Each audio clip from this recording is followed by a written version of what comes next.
Jay Crawford, Adam the Bull, Garrett Bush, Tyvis Powell, Jason Lloyd. Plus, ba-da-da-da-da, you're loving him, Mikey McNuggets. And so many big names, it would take me hours to say all of their names. The ultimate Cleveland sports show starts now. Booyah! And booyah it is! It's a Kool-Aid Monday. We got the green Kool-Aid out as the Cleveland Browns, everybody, have won a historic game. We're going to break down every last bit of this amazing Browns victory. And all of you great fans that have joined us, we've already set a record for most people watching our post-game show, shattering the previous record. We've already set a record for most people waiting for the Ultimate Cleveland Sports Show to start. We've never had this many people to start the show. And we are going to shatter the record for most people watching. Now, if you're out there, if you're watching on YouTube, hit the subscribe button if you haven't done so already. Hit the like button if you haven't done so already. Because we got you covered. And unlike other entities, we won't be taking a million commercials, giving you 35 minutes in an hour. We're giving you 60 minutes in an hour. If there were 61 minutes an hour, we'd do that too. I'm Adam the Bull, for those who don't know. G. Bush in the house. He's ready to go. In the building. I got the stunner shades on. I got jewelry on. Kool-Aid Mafia's in the building. I lost my voice a little bit. I had to tell them to go get me a doggone Red Bull. But we ready to celebrate right here, man. This is all it's about. Jason Lloyd is here as well. Even he's excited today. He's got a great shirt. He's ready to go. How about that victory, Jason? Start us off and go around the horn. We'll see Mikey McNuggets. How about that win by the Browns? Yeah, I was in Baltimore. Deshaun Watson, awful in the first half. Best second half he's played as a Cleveland Brown. And, you know, all the thing I wrote after the game last night was that contract was a punchline. It was the Deshaun Watson comedy tour. Everyone was taking shots at him. And rightfully so in a lot of instances, but he put it all together yesterday. That's why you pay that man. For that second half performance, for the game-winning drive, 14 of 14 the second half, 134 yards, playing through a foot injury, playing through a shoulder injury. Deshaun Watson finally looked like a franchise quarterback in the second half in a gotta-have-it game on the road against a divisional opponent, first-place team, possibly the best team in the AFC, and the Browns chopped him down, and Deshaun gets full credit for that. G. Bush. Man, listen. This game, I'm happy for Deshaun Watson. If you've been a person who's ever been to a new school, you're a military kid, you move a lot. Maybe you're in a new place or a new place in the world, and you got a new job. You understand how hard it is to just fit in. You don't have any friends. You're trying to find a new social circle. You're doing all these different things to get people to kind of like indoctrinate yourself into just normalcy. And Deshaun Watson didn't have it easy with the allegations and everything else. And then, right when he felt like he was hitting his stride, he played against Tennessee, he hurt his shoulder, and we had a lot of people taking shots at him in the national media. Some people individually in the fan base were taking shots at him, saying that he wasn't injured, he just wanted a 230. And for him to be able to get a signature win like this when they needed it the most, and to come back from that first half to the second half and be just perfect throwing the football.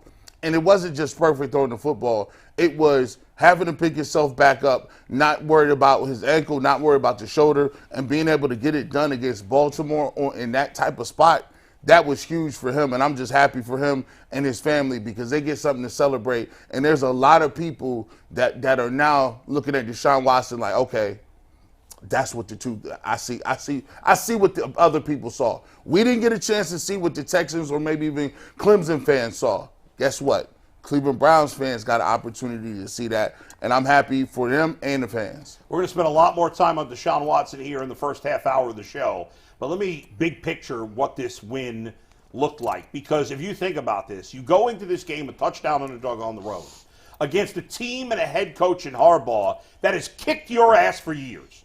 We talked about the Browns, the same old Browns, this old Browns. Nothing symbolized same old Browns more than the Baltimore Ravens, even more than the Steelers or anybody else. The Ravens have kicked the Browns' ass for years, including the first time they played this season in Cleveland. The Browns went with DTR. It was the only game this entire season that they looked unprepared to play. The defense got their butt kicked. The offense got their butt kicked. It was domination once again. The Ravens came into yesterday's game as clearly the best team in the AFC and probably the best team in football. They were playing well on offense. They were playing well on defense. They were playing well on special teams, and we know they have a great coach. The Browns were on the road. They were a 7-point underdog. They were going with a left tackle that most of us had never heard of until 2 days before the game. Their right tackle had been absolutely dreadful whenever we'd seen him on the field. We know about the running game since Nick Chubb had been out.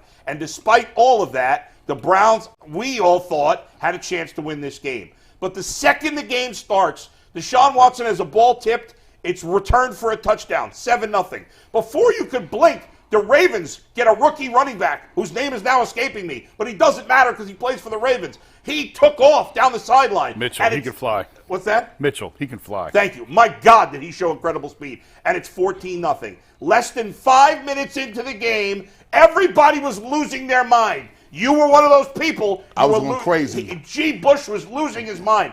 Everybody, same old Browns, same old Browns, same old Browns. Down 14-0 before you sat down with your first beer and your first trip to go pee. But the rest of the game was different.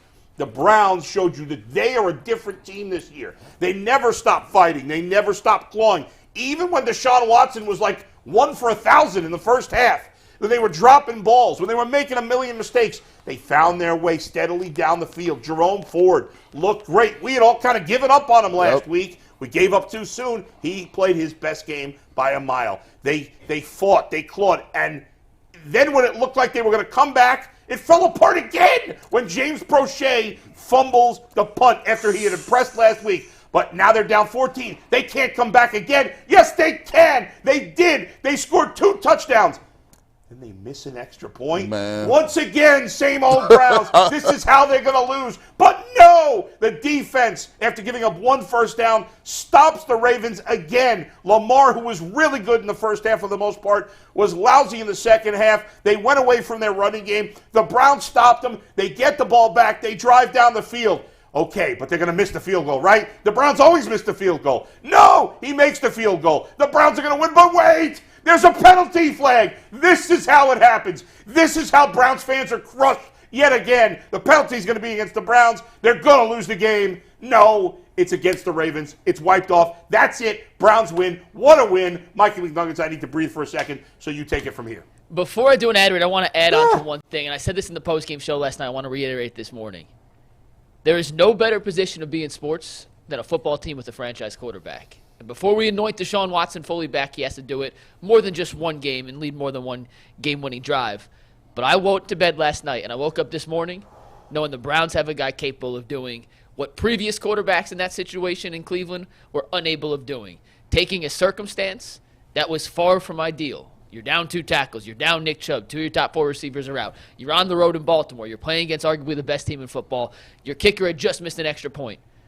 And he made plays with his arm. He made plays with his legs. The defense came through in the clutch. And Deshaun Watson led the Browns on one of the more improbable victories of 2023. And it's a damn good feeling to wake up on a victory Monday knowing you have one of those guys in the league, because there's only a handful of them, that give you a chance to win in any game, in any situation. Deshaun Watson in the second half last night proved he's one of those few guys.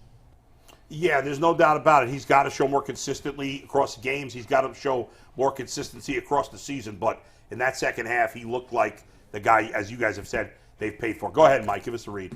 Let's get into our first topic. Yeah. And before that, we had some massive winners courtesy of FanDuel yesterday. I cannot wait to show you guys throughout the show. But if you're looking to get in on the NFL gambling action this season, there's no better place to do it than with FanDuel, America's #1 sportsbook. Right now, brand new customers get $150 in bonus bets with any winning $5 moneyline bet. That's $150 if your team wins. So if you've been thinking about joining FanDuel, there's no better time to get in on the action than right now. The app is easy to use, and they have a wide range of betting options, including spreads, player player props, over-unders, and much, much more. So visit FanDuel.com/UCSS to get in on all the action to help kick off the NFL season. That is FanDuel.com/UCSS. FanDuel, an official partner of the NFL, an official partner of the Ultimate Cleveland Sports Show.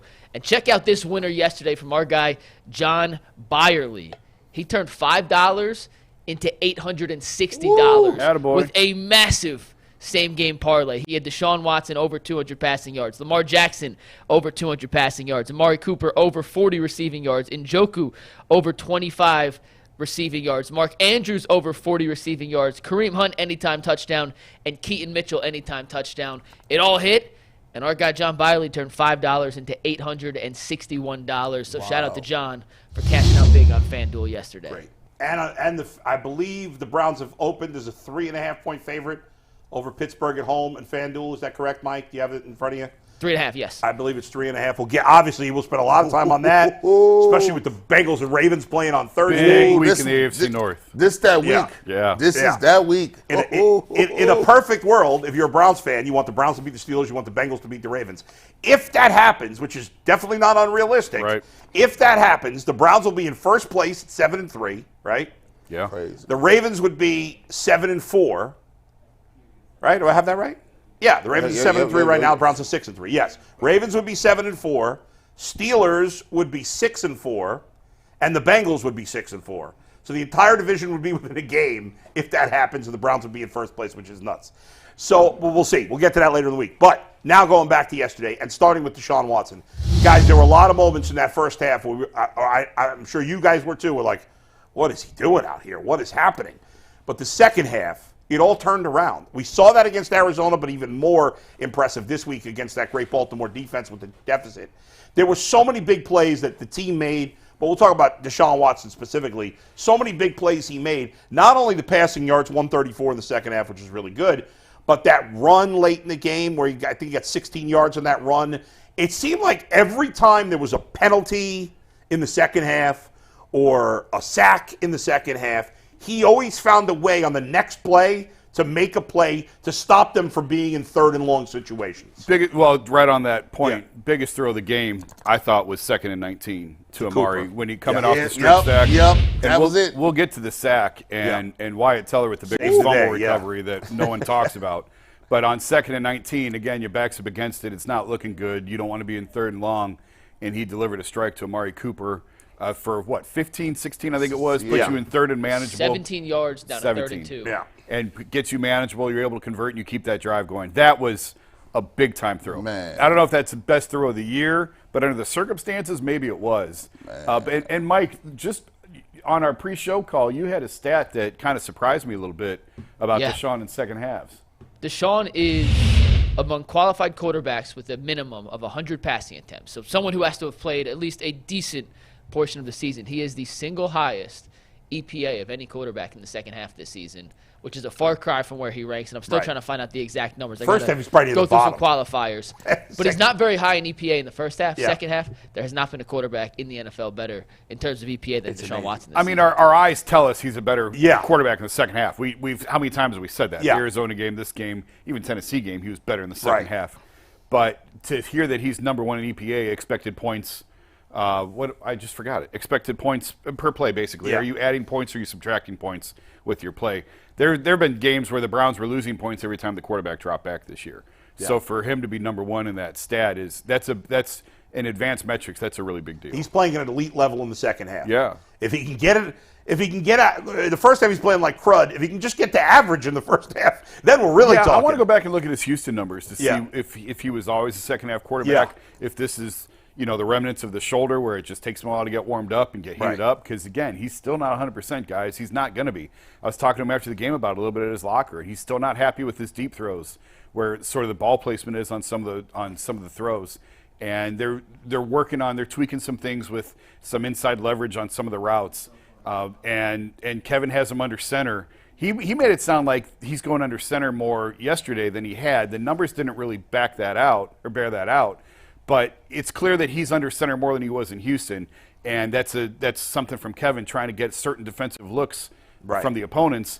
And right now, everything is working. Everything that they're doing is working, especially in the second half. And everybody's banged up this time of the year. His injuries are pretty serious. Yeah. He hurt. It seemed like he got hurt every other play, but he kept fighting. He kept going. We thought, at the start of the second half, they were talking on the broadcast, G, as if he was coming out of the game. Yeah, like they. So we thought he wasn't nowhere to be found. P.J. Right. Walker's warming up in the third quarter, and Deshaun's not even out yet. I was like, no. And Kevin said, like, he said, well, I mean, Deshaun told me he was playing, so. Yeah. We just kind of, right. I thought he was playing. Deshaun said he'd be back out there. He left early to go get retaped. We could talk about that, about the end of the half, whatever happened there. Yeah. But he had left because he had to go get the ankle retaped for the second half. And then when he came back out, obviously, he was able to still go.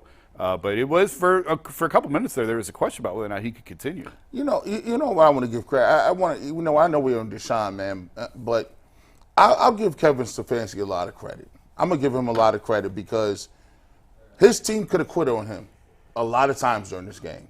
The first interception, first one or two plays, they get an interception. There's times where the team could have folded up. And David Njoku was on here talking, last week, and he said, look, you guys might not see it, but we feel like we got something special in this locker room. We feel like we got something special. Yeah. Our coach may not have the best after pregame or postgame speeches. We need to get you some stuff written down. But other than that, I thought he did a great job of managing the clock at the end of the game. Yeah. He left him no time. He managed that beautifully.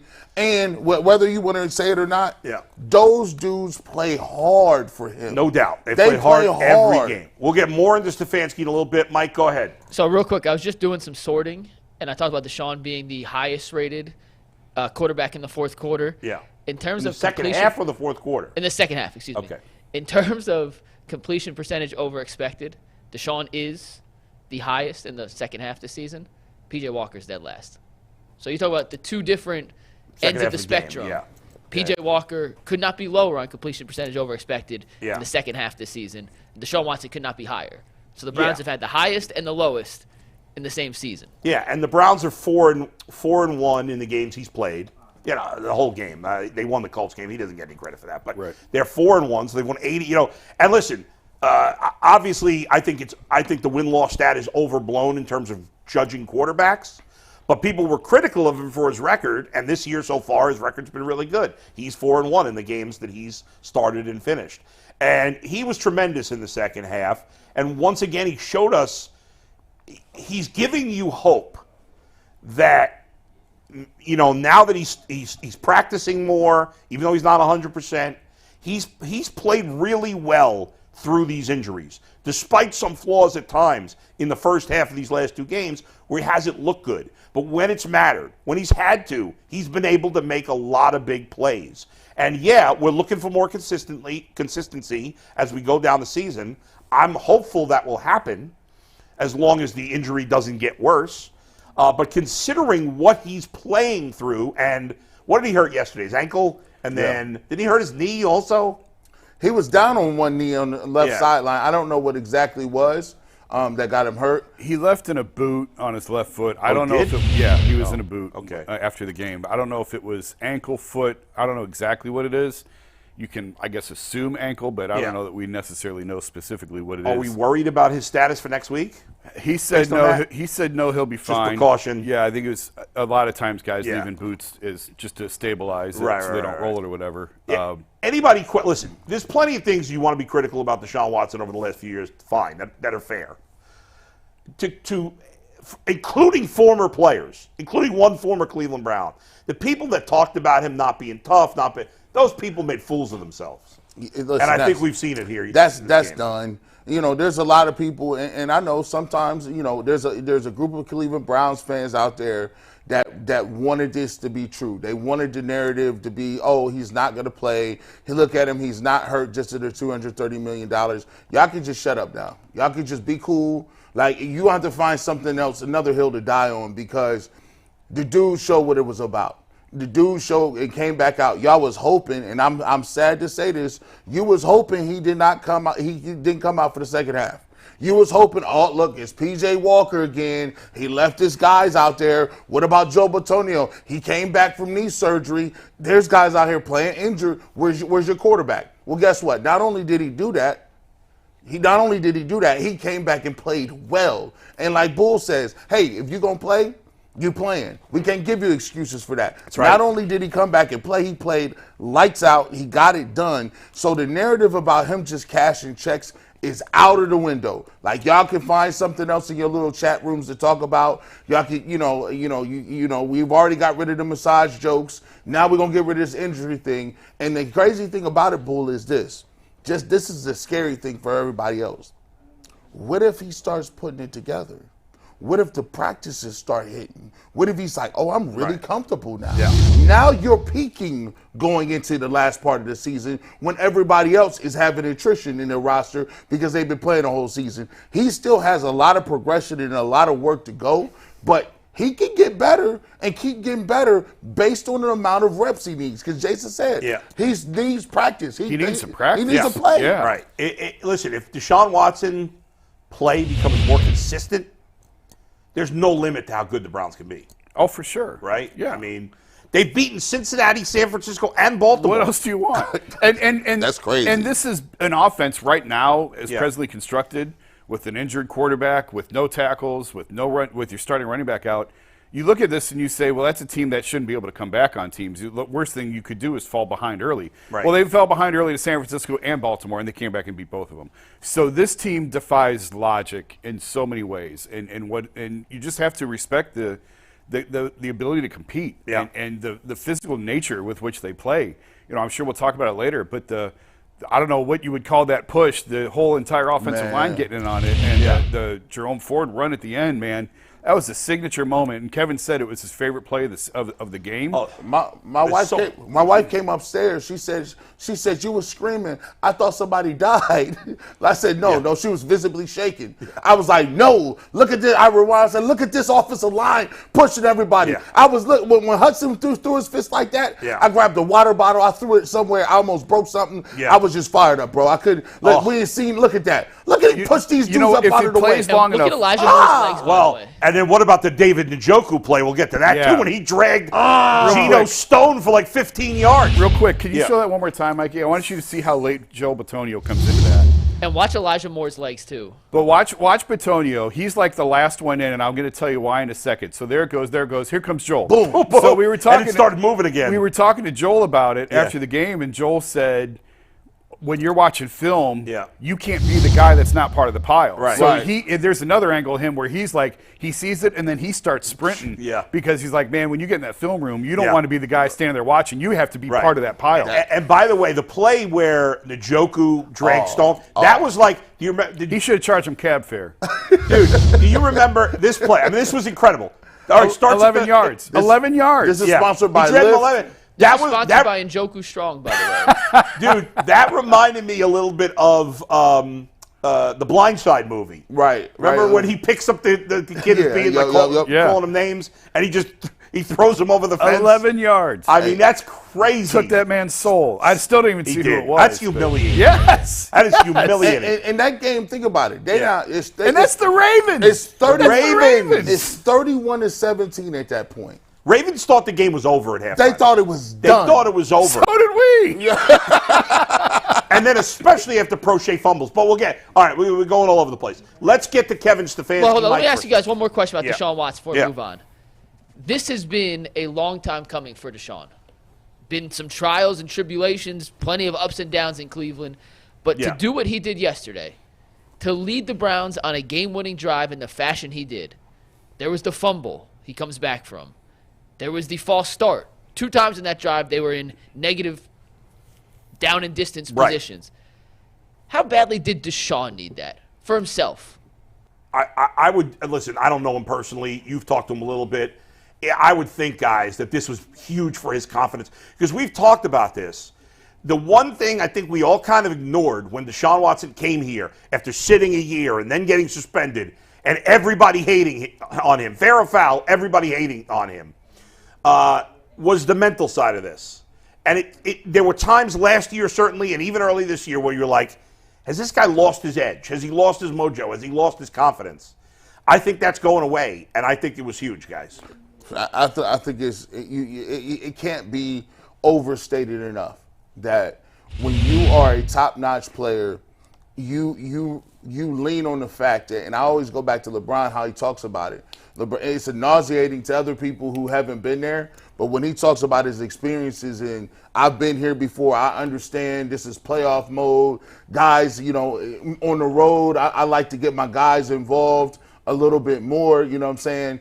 Or excuse me, on the road, I gotta keep it going, but at home, I like to get my guys moving a little bit easier because they're gonna score a little bit easier at home.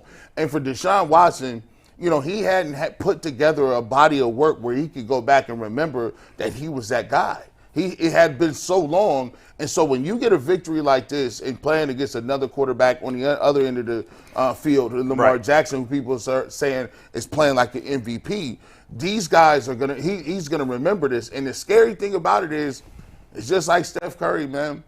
You don't want shooters seeing that ball go through the rim.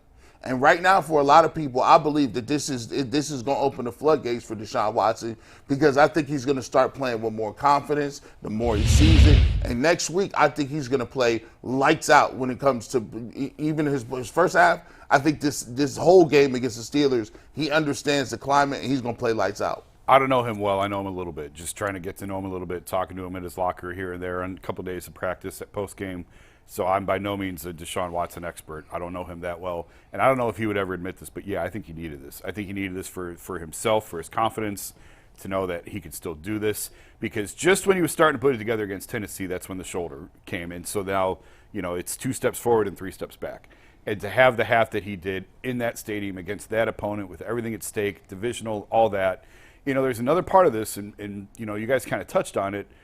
He has to learn to be the villain, and that's just the way it is. He is going to be the villain no matter where he goes. And this is a guy who's been beloved his entire career, and now outside of Cleveland and even in parts of Cleveland, he's the villain. And that's just, I think it's been an evolution for him. It's something probably was hard to deal with in the beginning. He says he sees everything, he hears everything. He's blocked pretty much every Twitter account in Cleveland, I think.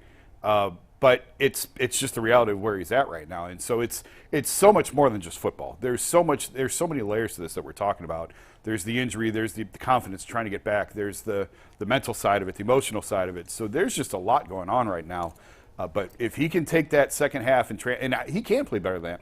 Now, 14-14, that part is perfect. Mm-hmm. But he can play better. We've seen him play better than what he played yesterday. So there's still more levels to this. Oh, yeah. And yesterday is just a taste, I think, for him against the top opponent of, like, it's still in there. I've still got this. There it is. Let's go do it again. And think about this. Like, it's one thing to play well against Tennessee, a decent team. Yeah, they're okay. It's one thing to play a great second half against Arizona, but they stink. Mm-hmm. It's another thing with your fourth and fifth tackle, with a running back who, granted, played great, but hadn't done much before yesterday. Correct. We'll get to his great performance. With completely an unproven wide receiver group outside of Amari Cooper. Denzel Ward to go out there, to go out there and play as well as he did in the second half, and especially put those fourth quarter numbers up again, Mike. 9 for 9 in the fourth quarter. Right? Was it 9 for 9? He was 7 for 7 for 89 yards in the fourth quarter. 7 for 7 for 89 yards. So every throw he had to make in the fourth quarter, and he had to make all 7 of those throws. All 7 of them. I think one of them was for like 0 yards. And he almost ran 40 yards. And he had the big run. Everything he had to do, and he had to do it all. If he screwed up, and I say screw up, I don't even mean an interception. If he screwed up by throwing an incomplete pass on almost any of those plays, the Browns lose this game. He had to be perfect in the fourth quarter, and he was in the fourth quarter. He did what he had to do, and it was really impressive, and he certainly needed that big time. Everybody wants to talk about the money. Well, you pay these guys for fourth quarter drives. That's right. And I don't want to bang on Baker, but the thing that I wrote about with Baker over and over again is last 3 and 4 minutes and got to have it moments. What do you do?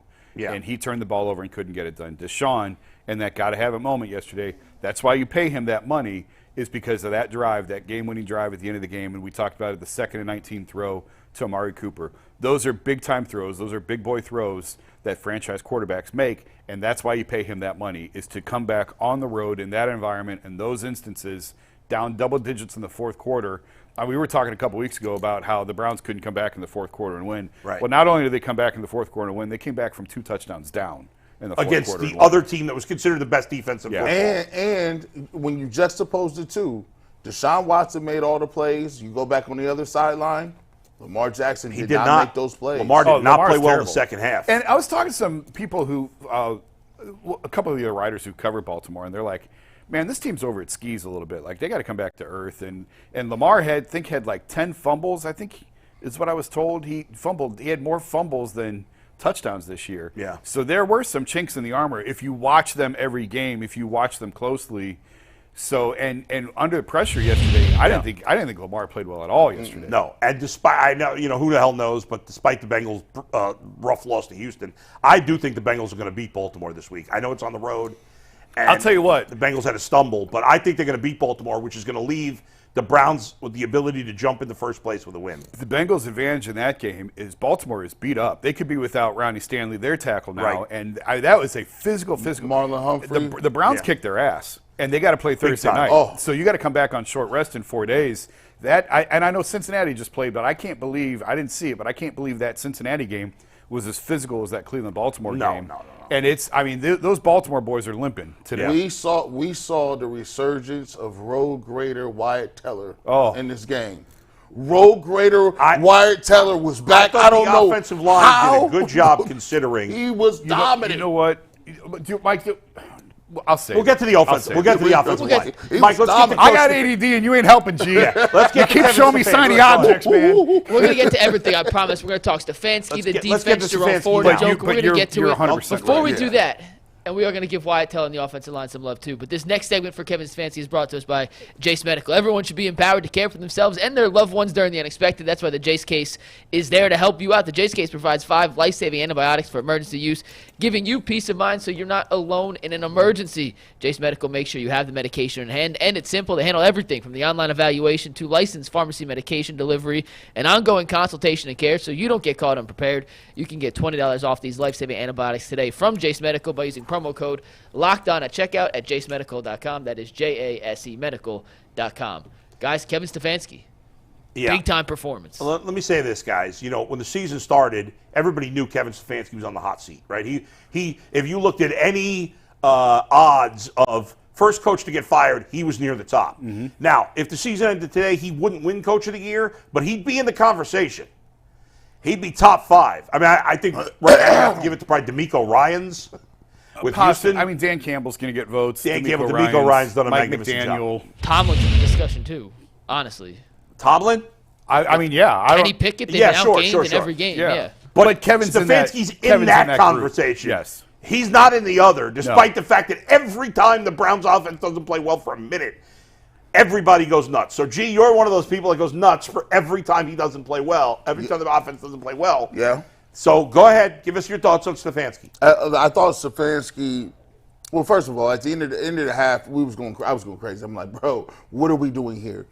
That being aside, like when you look at what he was able to do in that second half, I thought he stood with in key situations the run game, and I thought Jerome Ford he had gave up on him a little bit. He was tiptoeing, dancing the last couple of weeks. He was hitting it up in the middle, and he did a good job of 6 yards per carry. He did a great job in moving the pile. He did a great job of getting north and south. I thought he did a great job. 31-17 is where I give Kevin Stefanski credit. How many people, to give it context, I think that was right after they had fumbled the ball, right? That was after the fumble. They kept calling penalties on the Browns, holding penalties, and it took them a while, but Baltimore finally punches it in and gets the touchdown, 31-17. At that point, in my mind, Stefanski could have went full-blown 5-wide Stefanski. Like, yeah, we're going to throw this football. We're going to throw it all around the park. We need to get these points. And I'm imagining to myself, he's in his press conference saying, I was chasing points there. We're down 31-17. We got to kind of throw the football. But no. To my surprise, he stayed with mixing it up. And for once, I actually think that Kevin Stefanski is actually seeing himself grow and say, you know what? Maybe we ain't to throw it around the park all 4-wide team.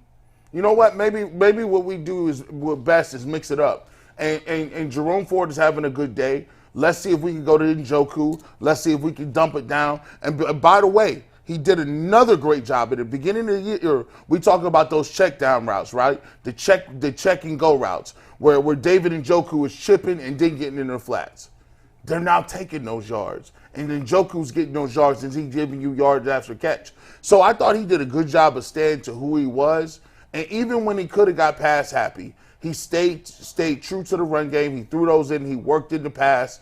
And I just think if Deshaun Watson had a great second half, you also have to say that Kevin Stefanski had a great second half because he did a good job of calling the plays, going to things, and dialing up some things that'll work. He protected Deshaun with 2 tackles who are not starting tackles in the NFL. That alone is worthy of praise. But the one thing that he did in the beginning that really stood out to me, so second play of the game, Deshaun throws a pick 6. You know, we all saw it, and you all think it's disaster. And I put the binoculars on Kevin, and he came out on the field, and he's like, okay, we're good. And it seems small in the moment, but even Deshaun said, you know, he came over the sideline, looked at AVP like, are you effing kidding me? Like, again? Seriously, again? Because he did it against Pittsburgh. Yeah. And the cart got off the rails when it happened, and they were able to keep it together. And for Kevin to just come out in the field and say, hey, we're good. We're okay. You know, it's not ideal, but we're going to be fine. And it's that even keel about him. We've talked about it for years. This is an organization that is not even. This is an organization that's one of the most emotional ownership all over the place in the league. So you need that steady hand guiding the ship, and that's what he is. And Bull, you and I have been huge Kevin supporters, sort of in the storm, saying, guys, this is not what's wrong with this team. He is not what's wrong with this team. And I think these last few weeks he's been able to show that. And the creativity with, you know, we talked about it last week. You got to go jumbo. And it's not pretty, but, you know, sometimes the offense calls for screens, extra linemen. They had 7 linemen in on some of those goal line plays. 7 linemen. Forced the Ravens to call a timeout at one point. Yeah. And then they go empty, and Deshaun has a clear path right to stroll right in for a 2-point conversion out of an empty set. So, you know, the creativity is there. The calmness is there. I've always thought he's an NFL head coach. I've always sort of believed in him and thought he was the right guy for the job. I absolutely think that's still true. I think he's deserving of an extension. I think he'll get an extension after the season. And I just really like sort of where this is all headed with him in charge. I like the fact, just really quickly before you go, Boo, I just love the fact that we had expected Joe Bitonio to be at left tackle, right? To have the faith enough to say, no, let's go with this guy. Out of nowhere. On the broadcast, they mentioned Hudson quite a bit. Christian didn't get mentioned at all. At all. He seemed to have played pretty well. He gave up a few. Yeah. But what do you expect? Yeah, I mean, he played well enough. Yes. He certainly Under did. the circumstances. And he had some experience. You know, he's been, even though we had not heard of him, at least I hadn't. Yeah. You know, after you looked up about him, he started some games in the NFL. Oh, by the way, Nick Harris, when your contract is up, you holler at your boy G. Bush, you know, because I'm going to tell you how this works here.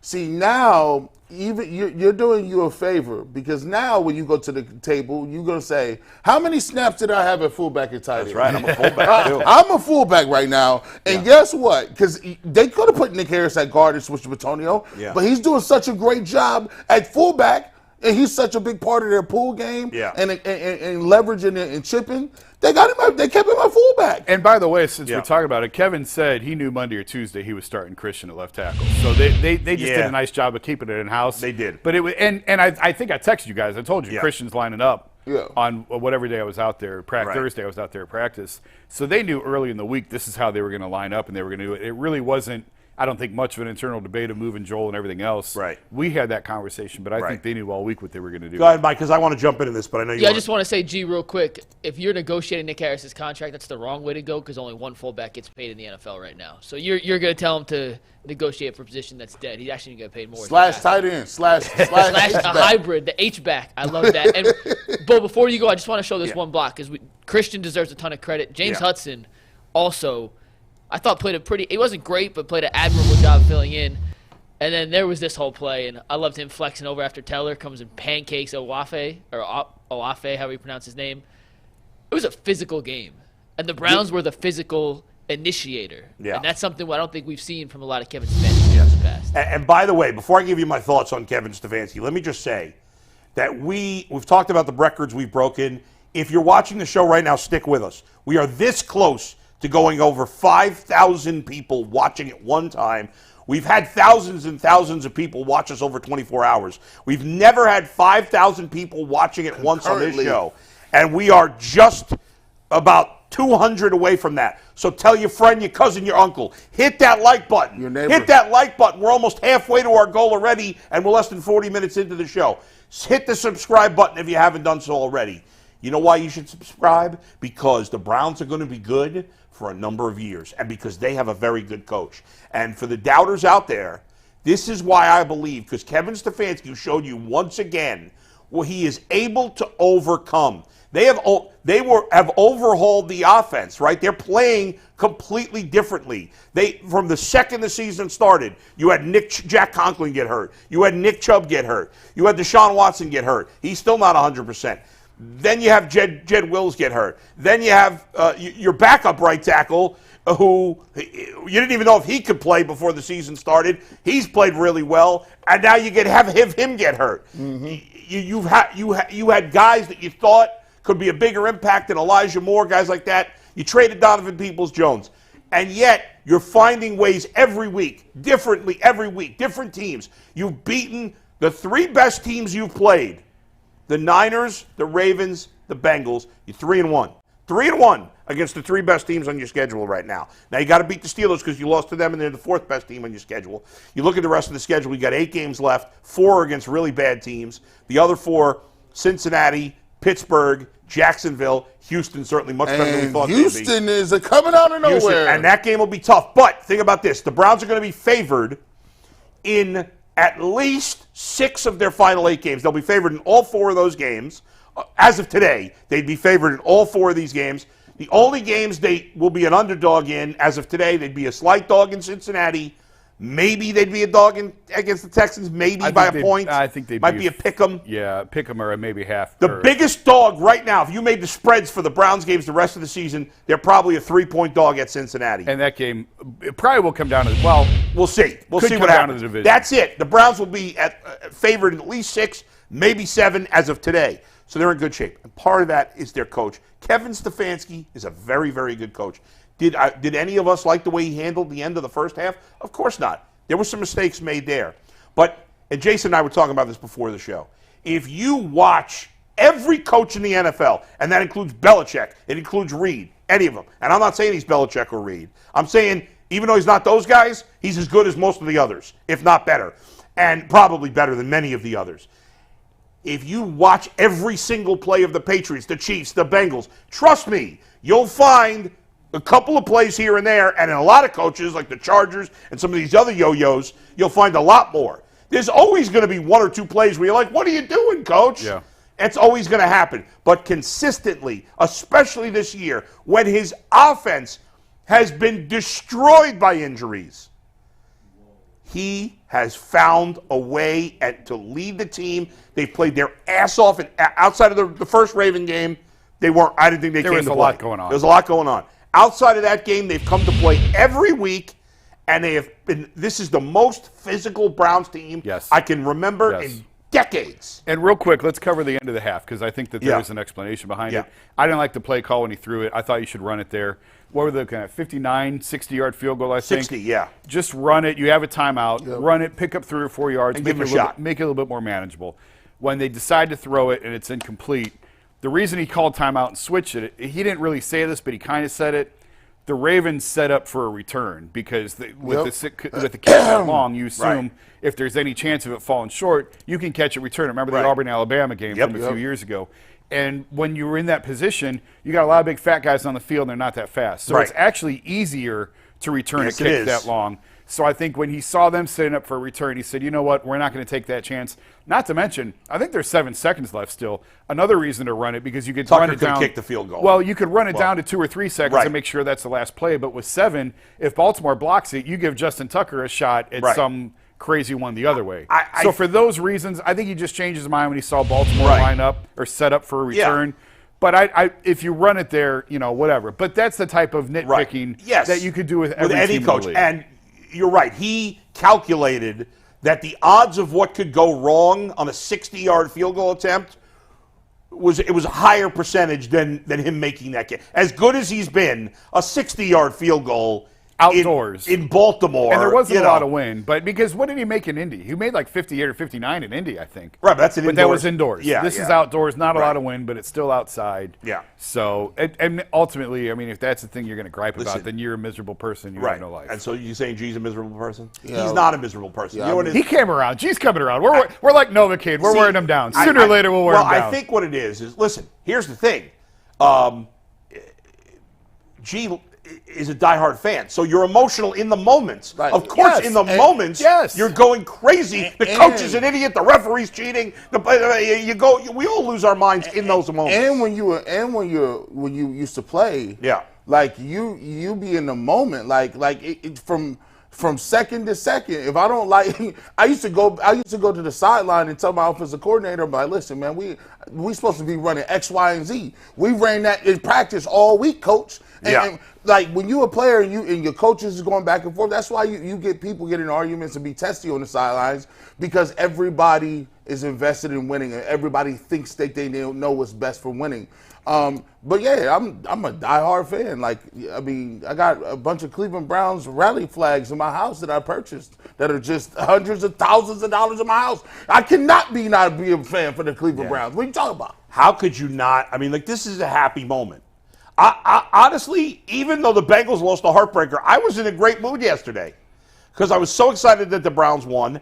And which again, I know people don't get it. I don't get it either. But and I went 5-0 in fantasy football. All 5 of my teams won. 5-0 when I beat G. Bush. And I was pissed off yesterday. I beat G. Bush, baby. Oh my God! I was looking at that game. I said, "Oh, he's listen." I'm looking at in our league. It's kind of hard to score. Yeah. So when I go down looking, Brock Purdy 20-something. I'm like, you doggone. I think I started Noah Brown. And he hit. I'm like, man. Go ahead, Mike. We'll wrap up Stefanski with this, then we'll talk a little defense, then get to some unsung heroes of the Browns. But we said before the season, he didn't really have that true signature win because the playoff win, he had COVID, he wasn't even on the sidelines, and some people don't really credit him for that. Then he beat San Francisco. We're like, that could be a signature win. Right. And then he did what he did yesterday in Baltimore, come from behind victory. Of those two options, which one was the more impressive victory from Kevin Stefanski's standpoint? I think it was this game. I mean, in a way, I could argue the Niner game because they won it with P.J. Walker. Yeah. So that's the only thing that gives me pause here. But and the Ravens were and the Niners had been at the time we thought they were the best team in football. Here's the difference. Yeah. In the Niners game, they were holding on for dear life, and they won because of a missed kick at the end. Right. You get extra credit for P.J. Walker. This is a divisional game. Right. On the road. And you had to drive the offense down the field to win it. And, so for those reasons, it's this one. And no excuses, but still, I'll make an excuse for San Francisco. They lost McCaffrey. Right? Yeah. They lost McCaffrey. Yeah. He's their best player. And they lost their left tackle. The Ravens didn't lose any of their offensive players. If we're talking about this in terms of Kevin and which one is more significant to Kevin, he's the offensive coordinator. You know, he's the play caller. Yeah. So it's this one because it's a divisional game. It's on the road, and you had to drive the field. Agreed. He managed the clock perfectly at the end of the game. He left no time for Baltimore to go the other way. San Francisco, you're holding on to your butt and hoping they miss a kick at the end. And even though it was with P.J. Walker, you get massive points for that. Massive points for that. But because of what was at stake, I think it's this one. I think when you why this is so important is you get this game in the beginning of a 2-game, I guess, battle in the AFC North, and now you got Pittsburgh, right? I'd argue that this might be a bigger Pittsburgh game. I don't want to say the playoff win. I don't want to say that because you had still to beat Pittsburgh that last week of the regular season to get to the playoffs. Get to the play. But this here is monumental because of the simple fact that before it was COVID, we weren't in the stands. It was weird. It was strange. And I'm not taking anything away from them. But the hype around this game this week feels like a playoff game already. Can I tell you something else that's crazy, speaking of which? If the Browns beat Pittsburgh on Sunday, forget talking about playoffs. We got to start talking about, forget even winning the division. We can start having conversations about being the number 1 seed if they beat Pittsburgh. And that is what I told you. I asked Yeah. Jason this question beforehand. I told you, Bull, let's not talk about it till tomorrow, which is fine. And G, what you just alluded to is something we're going to talk about tomorrow. But we got too much from the Baltimore game to look ahead towards Pittsburgh. We got to read real quick. Guys, we have broken 5K. We did? We love you guys. Yes, we did. We got to 5.4 for a second. So shout out to you guys for tuning in. Hit that like button, hit the subscribe button. Yesterday's post-game show, the record we just broke was set on yesterday's post-game show, which right now is the #1 viewed post-game show in all of Cleveland. It's the #1 viewed show in Ultimate Cleveland Sports Show history. Until today, and you guys are making a push to get this to be the #1 viewed show we've ever done. We appreciate y'all. We love y'all. If you want to go hear the instant reaction from the dub, go check it out on our YouTube page. Myself, Earl, and G went crazy. It was a lot of fun. Right now. And we had a lot of fun celebrating a Browns victory. So go check it out after this. If you want even more coverage, go check it out afterwards. Defensively speaking, against Seattle, the Browns defense had a chance to get off the field and leave Seattle with a win. Instead, Geno Smith led the Seattle Seahawks on a 57-yard game-winning touchdown drive in under a minute and a half. This time around, after Dustin Hopkins missed that field goal, I know there's some people out there, including myself, who are like, you got to be kidding me. The Browns are going to lose 31-30. Lamar's going to run the clock out. But the Browns defense made the biggest plays when it mattered most. Greg Newsome with a pick 6 in the fourth quarter. Then they forced, it wasn't a 3-and-out. Picks are his thing now. Picks are his thing. It wasn't a 3-and-out, but they got one first down and then had to punt. And unlike Seattle, the Browns defense, when it mattered most, showed up. And I do think that is a – well, I don't think I know. Yeah, let me correct. I think you said he missed a field goal. He missed an extra point. Yeah, so 31-30. Missed the extra point. But then the defense, when they had a chance to get the ball back, to give Deshaun the opportunity to do what he did and lead that team down the field, showed up when it mattered most. They needed that. Let me tell you something, guys. When they fall behind 14-0 early, okay, the defense is like, well, Deshaun's already thrown a pick, and then there's a 3-and-out. And if you were the defense, and because the defense got their ass kicked by Baltimore the first time. We know there were circumstances. Turnover, short fields. But the bottom line is they got their ass kicked. They didn't play well. It would have been easy at that point for the defense to kind of be like, well, here we go again. We're down 14-0 already. What are we supposed to do? But the defense really played great after that. Those first two, the first touchdown, they didn't give it up. And then obviously the Ravens got a field goal, so they got at the end of the first quarter, it was 17-3, right? Yeah. Correct. So it's 17-3 at the end of the first quarter. And outside of the Odell Beckham touchdown, kudos to Odell for one moment in time. He looked like the old Odell on that play. Right. But outside of that play, the Ravens really didn't do much after the first quarter on offense. Sort of like did not do nothing. It was the Seattle game all over again where they turned the water off. Yeah. And is that the Odell play? Is that what you're showing there? That was right there, yes. The one thing that I'm a little concerned about, we talked about, I mentioned on the show multiple times, Juan Thornhill had a lot of big tackles this year where it didn't really notice it in the moment. If Juan Thornhill's on the field, that's not a touchdown. I'm telling you right now. That's Rodney McLeod that missed him. If Thornhill just left with a calf injury, and that's exactly the type of play that I'm talking about, where in the moment it doesn't seem like that big of a deal, but that's a touchdown-saving tackle if he can make the play. And then who knows? Maybe you stop him for a field goal. And on the Keaton Mitchell touchdown run, Emerson and Delpit also took – now, Mitchell's lightning fast. Yeah, he's and really I think fast. he outran the angles. But Emerson and Delpit both either got embarrassed by how fast Mitchell was and how badly they underestimated his speed, and or they took terrible angles. He could fly. That was bad, but that guy, that was impressive. So I'm a little concerned about Thornhill because now he's probably going to miss a little bit of time with this calf. They are saying it's going to be. Well, no, I mean it's a calf injury, with Burrow. He's probably out. Yeah, and as a quarterback, you can manage it a little. As a safety, you can as a safety. So he's going to miss some. I would imagine he's going to miss some time with that, and that's a little bit of a concern because I'm telling you, man, he's so many times this year, and that play is a perfect example. I've said it on the show. He makes plays that don't look big in the moment, but if he doesn't make that play, it's going for 6. But overall, the defense played really, really well. Shout out to the dude. Who's the guy? Listen, they just pulled him out of their back pockets. Like, who's this Ford guy? Like he got a pick?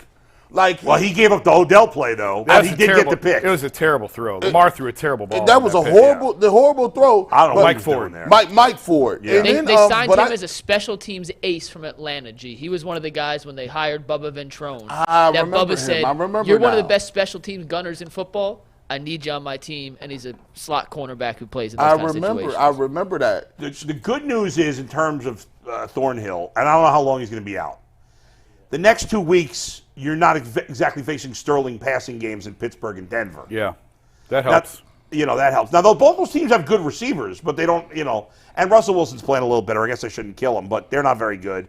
You got the Rams after that, then the Jaguars, then the Bears. I mean, again, he could miss a month. Yeah. But let's see. If he came back for the Jacksonville game, that would be almost a month. We'll see. He'd miss 3 games. But, yeah, he's a loss. There's no doubt. McLeod doesn't have the ability at this point. McLeod's old, so he can't. Yeah. He's okay player, but he's not But, I mean, the defensive line set the tone yesterday. Yeah. And Lamar said that after the game. He said that, Myles and those guys just cranked up the heat and cranked up the pressure on him. Even if they didn't get there, and Myles did get home a couple of times, but even when they didn't get there, they had him operating under duress most of the day. Back-to-back sacks for Myles Garrett. I was on the internet going crazy. I said, listen, Myles, is it too much to ask? I know you got one. Can you give me another one? Back-to-back sacks. And another week. Come on now. Jordan Elliott with the block punt or block field goal. Yeah. Jordan Elliott. We didn't talk about that. Oh, my goodness. Like, look, shout out to, all I can say shout out to you. I don't know what the heck happened. I don't know what kind of game it's got into you, but now he's now up front looking to make plays, not just be up there. He's a playmaker. That was a huge We've talked about it before. It takes defensive tackles a couple of years to sort of get their sea legs and find their bearings in the NFL. Plus, I think the veterans that they brought in have had a lot to do with it. Like, who is he learning from before? Yeah, and he's not being asked to do as much or play as much. Sure. Right. Yeah. Right? He's playing a lot less snaps, so he's fresher later in the game. We're even seeing that for Myles Garrett. Like, you can sit, like in the past, you didn't want to sit Myles at all. Not that you really want to sit him, but like you want to keep him fresher. And if you look at the only criticism we ever had of Myles Garrett was his consistency throughout the season and his consistency without the game. He'd be a little up and down, and we're not seeing that this year. Like, he played another great game. Yeah. And it's kind of an afterthought to some degree because we're getting used to it now. He's just playing a great game every week. And to your point, there's a lot of first downs where he's not on the field now because they're getting him extra blows and they're saving his legs for third down situations. And he's making big plays late in the game, which is something he was very inconsistent with in the past. Obo Aranco. He's playing really well. He's in at end. Myles Garrett's not even in. No. He jumps up, bats the pass up. Yeah. Got the pick six. Darius Smith's has played better the last few weeks. He's playing well. Again, I said it last week. I'll say it again this week. Who's not playing well in their defense? I thought JOK was playing. Nobody. They shut all that read option stuff down. Like, JOK was screaming. Lamar's running game was not much of a factor. What was his final stats in rushing? Not very high. Real quick, while I look that up, I do have a question for you. Yeah. For you guys. It is funny that we talked about, or you just mentioned snap counts. Yeah. Do you think Myles Garrett is playing a higher percentage of snaps this season than last season? Well, obviously, even though I thought it was less, he's obviously playing higher, otherwise you wouldn't ask that. He actually is playing 80% of snaps, which is higher. He played 77 last year. So similar, but it is slightly higher. Yeah, but the rest of the guys. It actually, I bet you it's misleading because, remember, he got hurt. And I bet you, remember he got hurt around this time last year? Yeah. I bet you early in the season he was playing a higher percentage. I mean, there was years he was here where he was in the 90s. Right. Which is insane. And I bet you early last season before he got hurt, he was in the 90s, is my guess. I don't know that. But remember, after he got hurt, they couldn't play him as much. And that's for a full season, that number. I was saying, so outside of Myles, though, and this is what I was kind of alluding to. Yeah. Who's right around what he was playing. And you're right, Myles. No, he played in 2021, he played 78% for a full season. So about 80. So in the same range. All right, go ahead. Everyone else on the Browns defensive line is right in the sweet spot, about 60%, 65%. Keep them fresh. They have so many guys. I mean, I'm counting right now, and I apologize for counting on the air, but this just came up. But Za'Darius, 67%. Tomlinson, 64%. Ogbo, 61%. Jordan Elliott is at 55%. Mo Hurst at 40%. Shelby Harris at 37%.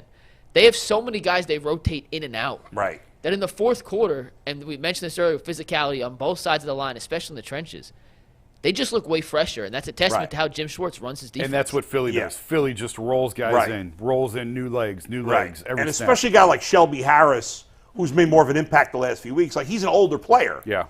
So if you're only asking him to play one time every 3 downs, well, he's going to be able to go full bore on those plays because you're not asking him to play that much. Right. I thought Schwartz did a nice thing. I think Schwartz did a really nice. They didn't get home on it too much, but they was bringing the cat blitzes, the corner blitzes.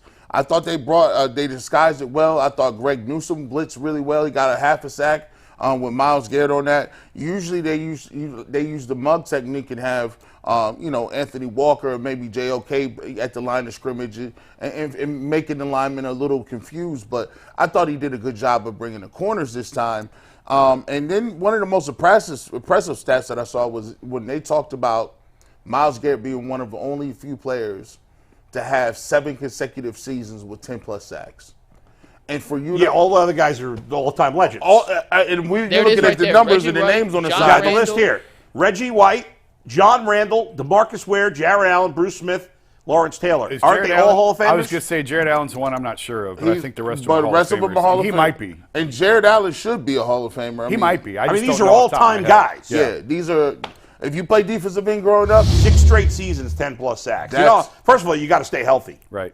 And what's amazing, Mike, could you bring that list up again? Jared Allen's not a Hall of Famer, but he's been a Hall of Fame finalist 3 years in a row. Right. And he was just short of the percentage to get in last Like- year. John Randall, I'm pretty sure is. yes, He is. Marcus Ware. just got in this year. I mean, those guys mostly played on all-time teams, right? Like, they had a lot of talent around them. Obviously, this year, Myles has a way more talent around him than he has. But until this year, he had nothing. Yeah. Nothing. And he still was able to do it those 5 years. This year, okay. But, he's – what does he have now? 11 and a half? 11 sacks, which is tied for 11. the league lead with Donnell Hunter of Minnesota. Yeah, I mean, I think he's got a legit shot to get 20.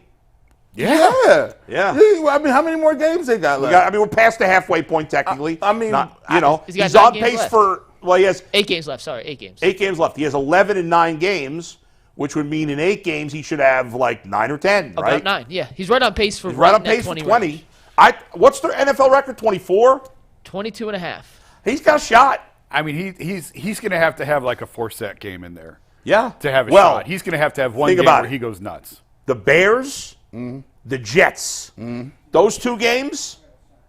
Yeah. I mean, the Jets, their offensive line's horrible. Yeah. Rams are going to throw the football a lot.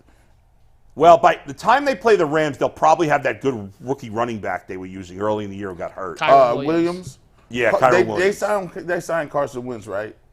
Yeah, but Stafford should be back after the bye. If they want to put him in, unless they're tanking, because they finally have their first Tanking. draft pick since Teams don't 2016. tank. This idea that teams tank, they don't. The coaches don't tank. The players don't tank. The dumbest thing ever is that people said Arizona was tanking. If they were tanking, why'd they trade for Josh Dobbs and not just stick with Colt McCoy? If they were tanking, why'd they play Kyler Murray? It's They're tanking. It's kind of untenable for them to even get like Kyler Murray's Only contract front is offices tank. No, but Can't stop. I just think I thought Zadarius Smith played his best game too. Yeah. Yeah. And I think we need to spend a little extra time on Greg Newsome because How about that? That was- How that about was- our boy? that was a big play. And not only the pick, but to stay in bounds and get it all the way back. I Because if know. you go back, because Zach actually mentioned that, he said that was incredible for him to be able to stay in bounds because Yeah. for him to not step out and not get pushed out. Yeah. Really athletic. I play mean, by think him. about this for a minute. Yes, after you had the heartbreak of the missed extra point, and at the time you thought it might cost you the game. But the Browns went from they're getting the ball back, down 7, Prochet fumbles. Oh, that Then was the Browns, it looked like 3 times we're going to hold the Ravens to a field goal. They kept getting hit with penalties. That was a weird, small drive that took forever. And the Ravens go back up 14. At that moment, there was, 12 minutes left, 11 minutes left? I can't remember the exact off the top of my head. Somewhere around there, between 11 and 12 minutes. You're down 14. You just fumbled. And you're like, okay, there's no way. And before you could blink, the Browns were down 14-0. Yeah. Before you could blink, they had it back to a 1-point game. Yeah. So that's why teams and coaches have you do stuff as a unit. That's why you do the outings to Aruba. That's why you do the cookouts over one of the veterans' house. Yep. You do those things. It is not because that's going to help you be better. You do those things so you don't have the mental and emotional shock when something like that happens, because I just had to tell myself, Yep. oh yeah, you ain't built for it no more. And what do you mean? Like I don't have the intestinal fortitude to not be negative when that stuff happens. That's why they make you run laps and all that other stuff, because it builds you up. But when he dropped that rock, and Vilma, who I thought was Jonathan Vilma, was acting like he was the Baltimore Ravens chaplain at one point in time during the game. I'm like, dang, Vilma, you can like the Ravens, but come on. He is horrible, Vilma. Good gracious, Vilma. He wasn't biased, but he's horrible. He was horrible. He was just like, yeah. He can't pronounce anybody's name. Like you're professional. Can you learn? Stop calling him Koramusu or whatever the hell he was calling him. He called Newsome a backup quarterback like 4 different times. I said, oh, I'm sick. I literally got sick. And the fact that when they missed the extra point too, and guys were coming up to him, Anthony Walker, patting him on the back, they had his back. They was like, no, don't worry about it. We'll get it back. Yeah. 7 minutes, we good. We got this game in the bag. Yeah, that was good the way the defense did that. When he missed the kick, I was in the press box and I looked up at one of the Brown staffers like, are you kidding me? Here we go again. And his response is like, well, I mean, they're going to have to make another kick to win it anyway, so it really isn't that big of a deal. Yeah. And, Batonio said the same thing in the locker room after the game. He's like, yeah, and it kind of sucks in the moment, but you have to score again, so it's really not that big of a deal. Yeah. So, it was just funny that, two members of the organization had no contact with each other, both had the same mindset of it, it's like, well, okay, but we had to score again anyway. They're going to have to come up with the ball again to get the ball back and it was again. Huge that they needed him to kick to win the game as opposed to a touchdown. Yeah. Because that's a race. No matter how good a kicker is, you never know when a bad kick in a big spot is going to kill you. Yeah. Right? Like you could be great, and then all of a sudden it just completely falls apart. I feel that. I feel like you could go up there with the greatest of intentions and accuracy, and it just don't go in. Right. And in that case, he misses that extra point. And listen, before this year, he'd been an up-and-down kicker. Yeah. So you're like, uh-oh. If he now misses the game-winning field goal, it's a disaster not only for the game but for the season. I don't know if you saw Instead, that didn't happen. He had a great line about it. He said he felt like an arsonist who set his own fire and then put it out. And everyone's congratulating him for putting it out. And he's like, well, I'm the one that said it in the first place. He's being self-deprecating, which is great. But it was good that he still had the confidence because the other kick was, and were you guys panicking for a second when that flag was out there? I was, listen, I had to go change my underwear. I was like, no. Did you notice the flag at the game? Honestly, I didn't even watch the kick because I had the binoculars on the Browns sideline. I just wanted to watch the reactions. Yeah. And it's funny because Kevin never watches the kick. On these big kicks really? that they've had, he watches, I keep meaning to ask him, I'm guessing for the angle, he just watches the scoreboard at the opposite end because they've got those big scoreboards on each end. Right. So he never watches the kick live. He turns around and watches the scoreboard. That's funny. So I was watching the Browns sideline. I didn't even see the flag. Someone else said flag. Yeah. And then the way they were celebrating, the officials came over to Kevin. It was clear that it was on Baltimore, and obviously they were going to decline it. Because when you first see the flag, I'm like, oh, no. I'm thinking, and so, like, now I haven't seen it. Have you guys noticed this? Now that Myles Garrett jumped over everybody, people are jumping over everything now. The Bengals did that. The Bengals did it against Houston. It didn't work. But I thought he was close as hell. Yeah. I'm like, this is crazy. Yeah. Like, I'm seeing it more and more now often. but you know what's crazy? I didn't have that sinking dread in my stomach that he was going to miss that. No, I felt good, but I felt good. Like he was going but then when the flag came out, I was like, oh no, this is how they lose. This is it. I'm like, no. How do you hold on the field goal? How do you do it? Yeah. Oh my God. By the way, real quick, I don't know if we have this. I don't think we have this mentioned. There are concerns, major concerns with the special team still. Like the fumble by Prochet was awful. Which is 12 men in the huddle on a punt. That's another one. Inexcusable. There's things to clean up, no doubt. Because that extended Baltimore's drive. Like the Browns were getting the ball back. They had 12 on the field on a punt return. That's inexcusable. And then they had another defensive illegal contact, I think, and Baltimore. We could do special teams now if you want. I mean, I don't know. We need to spend a ton of time on it. Talking about I don't know. We need to spend a ton of time real on quick it. before we do that, and before we send it to Mike, I want to remind you once again, if you're with us for the first time, this is the Ultimate Cleveland Sports Show. It is the ultimate place and the only place to go. You want 120 straight minutes of content and not 30 minutes of commercials in an hour, you got to be with us. Make sure you subscribe if you haven't done so already. If you're not sure, go look and see if the button's been hit. Hit the bell, you'll get alerts. And please, hit the thumbs up. Hit that like. We were going for a record of 2,000 likes in one show. Forget that. We're going for 3,000. I think you all can do it. Get us to 3,000. Plus, subscribe to G. Bush's podcast. Plus, subscribe to my podcast.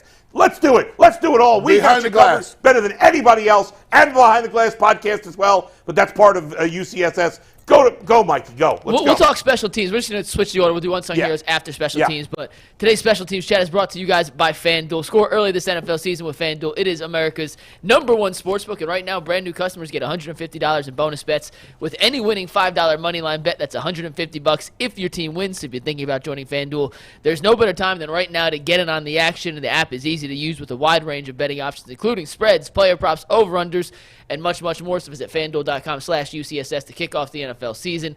FanDuel, an official partner of the NFL, an official partner of the Ultimate Cleveland Sports Show. And our guy, by the way, yesterday, Dan Berger, great name, won $320 on 2 separate bets yesterday. He bet the Browns money line after they went down at plus 235. That hit. He also had the Browns money line with a Kareem Hunt anytime touchdown and Amari Cooper over 55 receiving yards. That turned $10 into $161. Nice. So shout out to Dan Berger for winning. If you guys have winning FanDuel tickets, send them. Tweet it at us. Go At the Ultimate Cleveland Sports Show or at me at Mike Lucas TV. We'll feature him on the show. We got plenty more this week. And oddly enough, Dan's middle name is Ham. I mean, who would have guessed that? It's a dad joke special. Of course, Steve liked it. Let's get to the special teams. James Prochet last week made a big impact. He played really well. Yeah. And last week we're like, okay, you finally have a punt returner that you trust. And then he fumbled. Now, obviously, in the end, it didn't cost him. But how are we feeling about James Prochet? I kind of felt bad for him. He's on the sideline like, oh, my God. Oh, sure. I'm so knee-jerk. You wanted him out. No, I'm so knee-jerk. Yeah. We should play G. Bush's knee-jerk reactions from during the game. Yeah. Oh, my God. Now, listen, did I tell him he was out of here? No, I did say, hey, when you find a kicker from the practice squad, that's what you. Well, he came from Baltimore, and then I tweeted too. He comes from Baltimore, comes over here and drops the rock, and then Odell Beckham Jr. and Clowney is getting sacks and touchdowns. Yeah, this is ridiculous. I was like, this is crazy. Yeah. Now here's the thing: we say special teams, right? Yeah. You got a great punter and a great kicker, though. The punter, he does an excellent job. Bororquez, they try to get him out here for holding the ball, but obviously that was not his problem with Cade York. So you got a great punter, you got a great kicker. I think it's the return game. The Browns still have not figured out the punt return game. Although, in fairness to Cade York, he hasn't missed a kick this year. He has not. Yes. But, I mean, with is he on the sideline? You mentioned it. You mentioned it. The kicking the game-winning field goal. Yeah. This is 2 weeks in a row. Dustin's missed a kick, and we just sort of sweep it under the rug because he missed. It was the extra point, right, against Arizona. He missed a field goal. Missed a field goal. Missed a field goal against Arizona. Missed the extra point yesterday. 2 weeks in a row, he's missed kicks. So there's going to come points in games where you got to have those kicks. We talked about it at the start of the show where. Did we talk about it on the show or pre-show about all the games that came down to game-winning kicks with no time left? There were 5. It was the pre-show. Yeah, it was 5. 5 games yesterday ended on game-winning field goals. First with no time time left. Yeah. So I still have full confidence in Dustin Hopkins, but it's worth at least acknowledging that he's missed kicks now in 2 straight weeks. No doubt. Nobody's perfect. Right. There have been a lot of years where most years, pretty much every year since Phil Dawson, the Browns' kicking game has been trash. Yeah. So, obviously, big for him to get back out there and clean up his own You want him mess. to have a day next week against Pittsburgh where he doesn't miss any. You don't want him to cost you a game. But, again, bring up his numbers again for Dustin Hopkins, please. That was the first extra point I believe he missed all year, right? Yeah, it is. 14 to 15. Yeah, I mean, 24 out of 27. That's pretty good. You know what? That's pretty good. Even though he missed 2 kicks last week, if I would have told you these were his numbers going into the season, you would have said I was crazy. Absolutely. You signed Never up for would have believed this. Right. Especially considering how many he's made from, what's he from 50 plus, Mike, if you can look that up. From 50 plus, he's 7 for 7. Come on. Also, Bull, his 24 field goal makes this season the most in the NFL. The 7 for 7 number is insane. That's insane. Because his whole knock was he didn't have a strong That was it. He'd been terrible for 50 plus in his career. And when at least this is superstitious, dumb G. Bush. Yeah. At least when he misses, you know, to miss off bat. For some reason, I get annoyed when it look like it's good, but it curve out left or right. I'm like, no, just miss it. Don't tease me. Don't tease. But when he makes it, I'm already celebrating. When he kicks it, oh, that's right down the middle. I'm already celebrating. Yeah. Well, also Jordan Elliott. I know we touched on it in a second ago, but Elliott, you had all the ups and downs of special teams. You have the penalty, the muff punt, the mixed extra point. Yep. The game-winning field goal, and a blocked field goal, which, by the way, that took 3 points off the board for Baltimore. Yep. And directly led to 3 points for Cleveland because they converted that change of possession into 3 points, which they weren't able to do on the Ford interception. That's true. And Jordan Elliott, once again, they have found, I think that's 3 different ways now the Browns have blocked a field goal. They had Myles Garrett jump over the defensive line. Yep. They had Jordan Elliott in the more traditional sense. And am I thinking correctly that Denzel Ward came flying off the side on one play to get a finger on a field goal this year? I don't remember that. That's not coming to mind. I know you're wrong. I know the Patriots ran this like. Yeah, it wasn't the Patriots' motion. Or did someone miss a field goal? Did he force a miss by somebody? I don't remember. Maybe I dreamt it. Maybe I just dreamed about the Browns. That's possible. Now, I don't know. Which could be possible. All right, I want to get to unsung heroes, the guys we haven't hit on yet. You got to read. I do got one read before we get to the unsung heroes, and we have plenty to hit on. This topic's going to be quite long and well deserved for these guys, but it's going to be brought to us by Jace Medical. Jace Medical is where you need to go in the case of an emergency medical situation because it allows you to be empowered to have the right care you need for your loved ones during the unexpected. Jace Medical offers the Jace case, which provides 5 life-saving antibiotics for emergency use, giving you peace of mind so that you're not just hoping you have access to medication in an emergency. Jace Medical, make sure you have that medication in hand, and it's simple. They give you everything from an online evaluation to licensed pharmacy, medication delivery, and ongoing consultation and care so you don't get caught unprepared. Get $20 off these life-saving antibiotics today from Jace Medical by using promo code LOCKEDON at jacemedical.com. That is promo code LOCKEDON at jacemedical.com. A lot of unsung heroes, Bo. You can start wherever you want, and we will flow and make sure they all get the proper attribution. I think we got to start. We've mentioned him briefly a couple of times. I think we got to start, guys, with Jerome Ford on offense. We had all, across the board, said, you know what? They gave it a shot with Jerome Ford. Yep. He's just not good enough. All the numbers pointed to he's not good enough. Efficiency is terrible. He was like the worst in the league. His yards per carry was pretty bad outside of the 2 big runs. And this game was there. Now, listen, can he follow it up? We'll see. But at least for one day, he was not just good, he was outstanding. And this wasn't about, he broke a 70-yard run. He was consistently getting 5 yards, 6 yards, 7 yards, 10 yards. He was phenomenal in this game. That's what you want your feature back to be. Is running through contact, running hard, hitting the hole with aggression, not going down on the first hit. I'm not as impressed with one 69-yard run that skews all the numbers. That's right. As opposed to a day like yesterday. Much more impressive. When you're just grinding and grinding and grinding. Now against elite defense. Yeah, absolutely. Now he's got to do it again and again and again. That's what the trademark of a feature back in the NFL is, being able to do it every week. But boy, was he impressive yesterday. And yeah, he hadn't shown that. In all of his starts this year, he hadn't really demonstrated an ability to be that guy to consistently carry the ball, to move the chains, to run the clock. And yesterday, full credit to Jerome for by far his best day as a pro. It looks like he's starting to trust his eyes. A lot of times as running backs, they give you an arc or a path to run. It's up to you to figure out where you move and maneuver off of that. A lot of times they've been having him go on an outside arc path and when running stretch plays and different things like that, outside runs.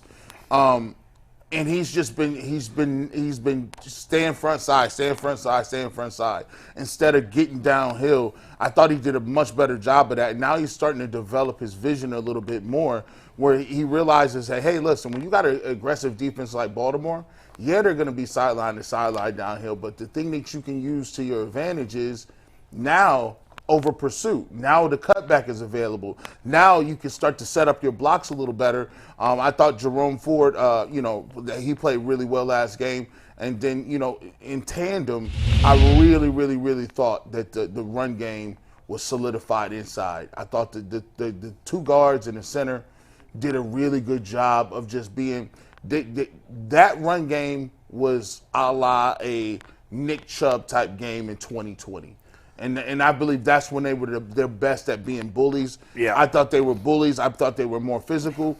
And the fact that people talked about Baltimore being the best defense when these guys go against the Cleveland Browns every week, I think they had a little something to say about that. Like, come on now, we play against the Browns. We play Myles Garrett and Tomlinson and these boys every week. y'all giving the Ravens the best defense? Nah, let's go ahead and show them what we got. And I thought those 4 people, like the guards, Teller, Pochich, and Jerome Ford with Batonio, I thought they did a great job. Guys, the Ravens defense in the first 9 weeks of the year had only allowed 3 teams, forget one player, had only allowed 3 teams to rush for more than 93 yards. All right, in their first 9 games.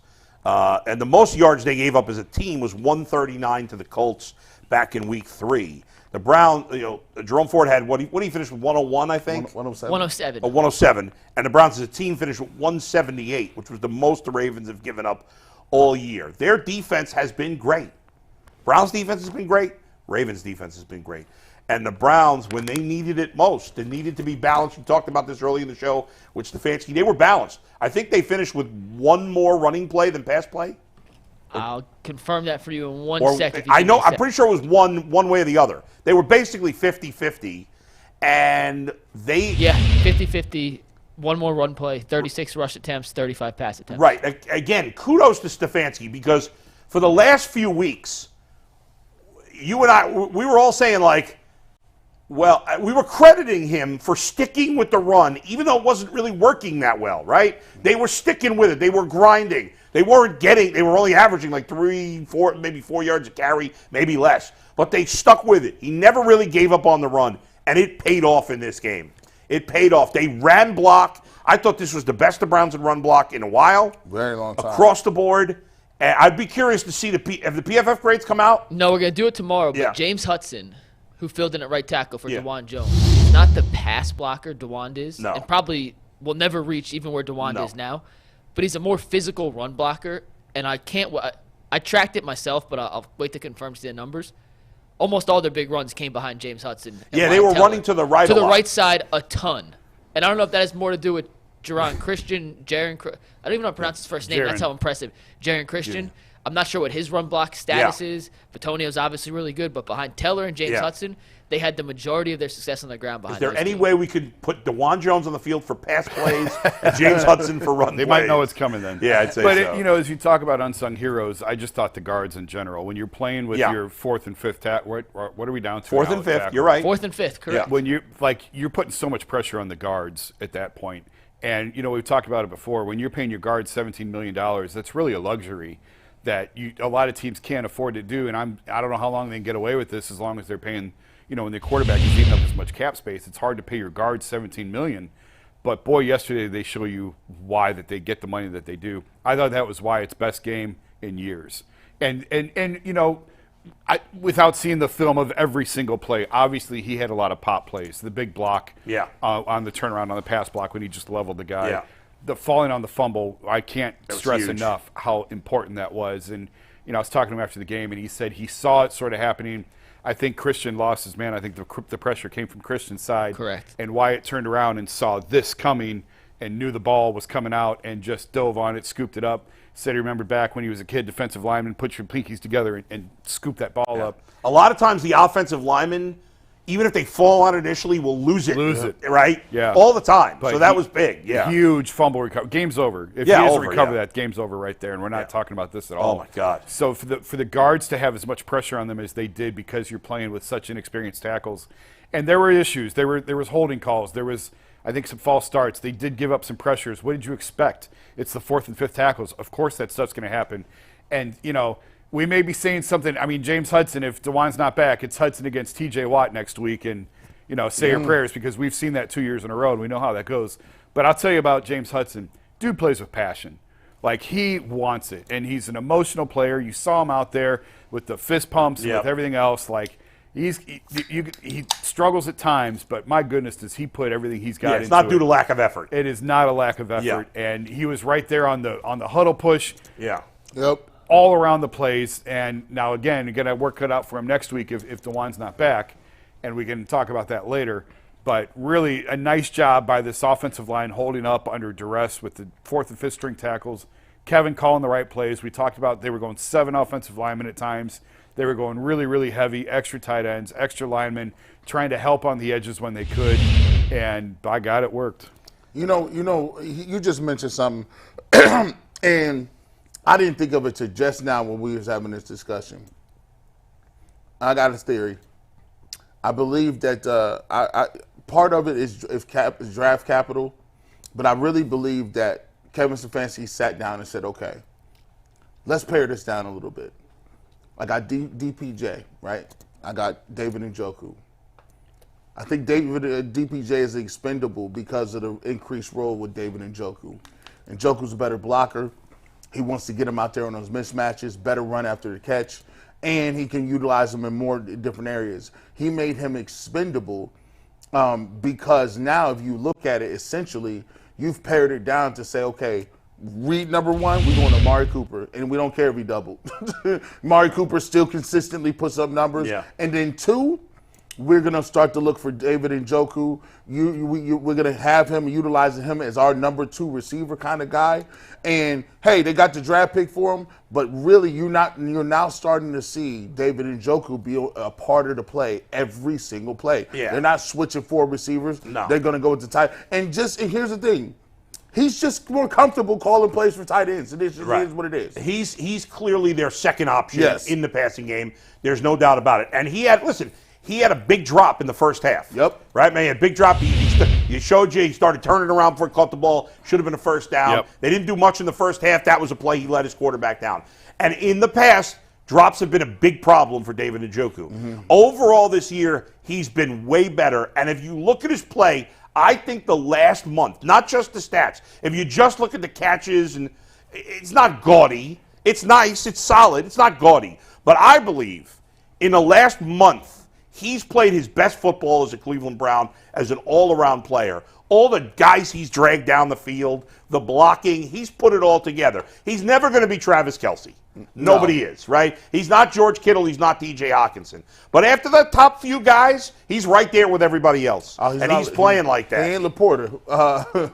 The kid for the Lions. Yeah, he's really good. And it's not even the last month, by the way. It's since the facial injury. It actually started in that Baltimore game the first time around when he was the only guy on offense who really did anything. So, all right, a little more than a month. Since the injury. But I don't know. I feel like in the last 4 or 5 games, it's just all come together for him. 4 or 5 games with the bye. That's exactly what. Yeah, okay. Range, but he's playing really well.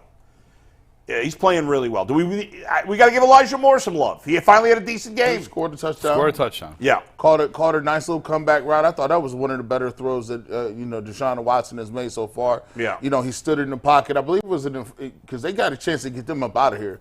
It was looking bad. It was 14-0. I thought they came back down. He threw him a comeback route, and it was about 16 yards. I thought it was really nice. And he also made a nice block on.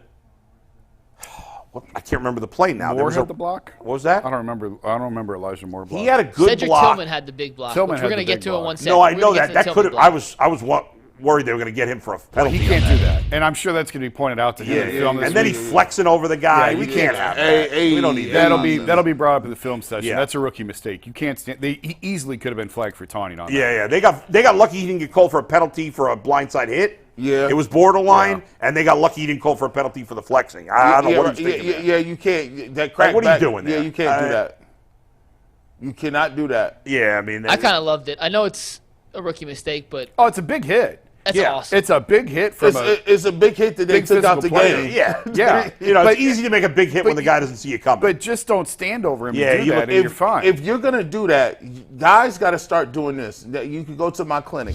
You got to start standing there like you're taking a charge. If you're going to make a crackback block, all you do is just this.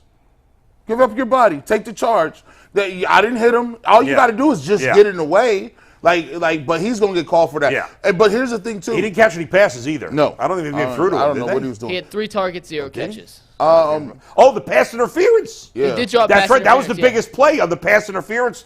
In that, at the end, they threw to him. On that pass interference. I thought on the play we just showed where Deshaun Watson hits Elijah Moore. Yeah. Did anybody else think they're gonna renew? We're gonna review He was this right on the line of scrimmage, G. He was right on, but Deshaun, to his credit, I didn't think of it at the time. we'll show you the dots. Anthony, actually, give me the dots for this play, and you can Remember, see the dots. for you to be called past the line of scrimmage, your entire body has to be. Even if the ball is past the line of scrimmage, it doesn't matter. Watching it live, Zach and I wondered too if he was over the line, but on replay, I didn't think it was close. Oh, it's definitely pretty close. Where's the line? The blue? Yeah. The blue. Yeah, if he held the ball for another half, quarter of a second, he would have been passed. Hence the definition of close. Yep. And by the way, Stefanski loves his flood plays. But, hey, man, listen, I like – it was a good throw. It was a good throw. I thought he did. And Deshaun did a lot of that in Houston. If you go back and watch his highlights, extending those plays like that. And remember, guess what? If this was I would say if this was last year, the last 6 games, no Browns receiver would have done that. Their scramble drills was like, they were programmed like, the ball's not out. Even last week, guys, he looked terrible throwing on the run last week against Arizona.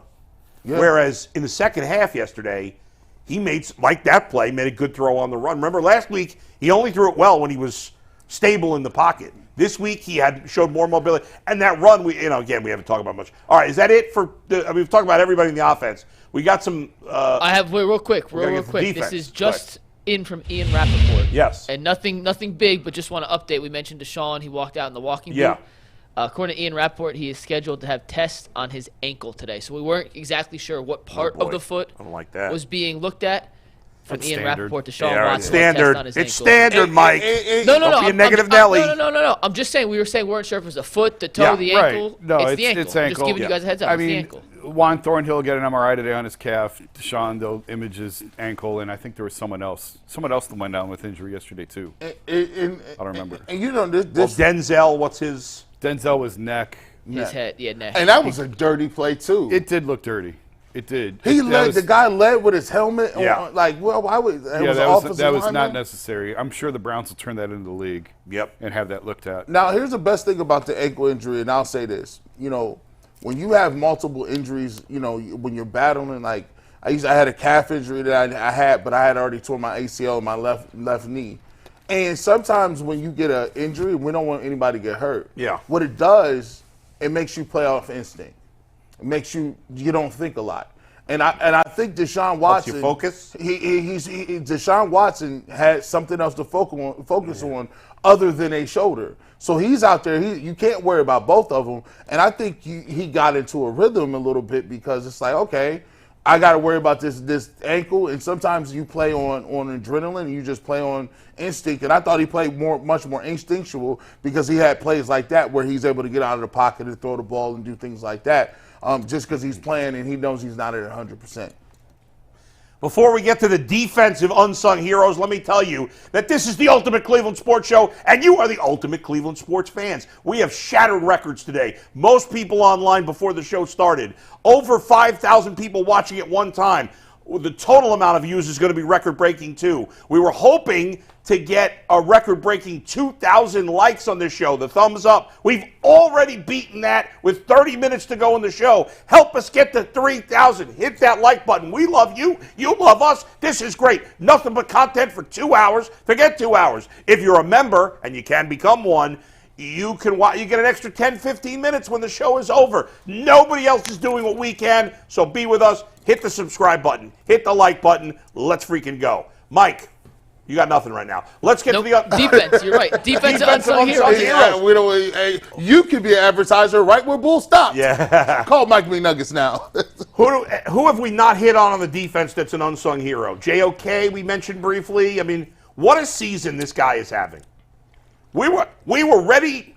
DeQuell Jackson, the best linebacker in modern Browns history, said this guy can't play.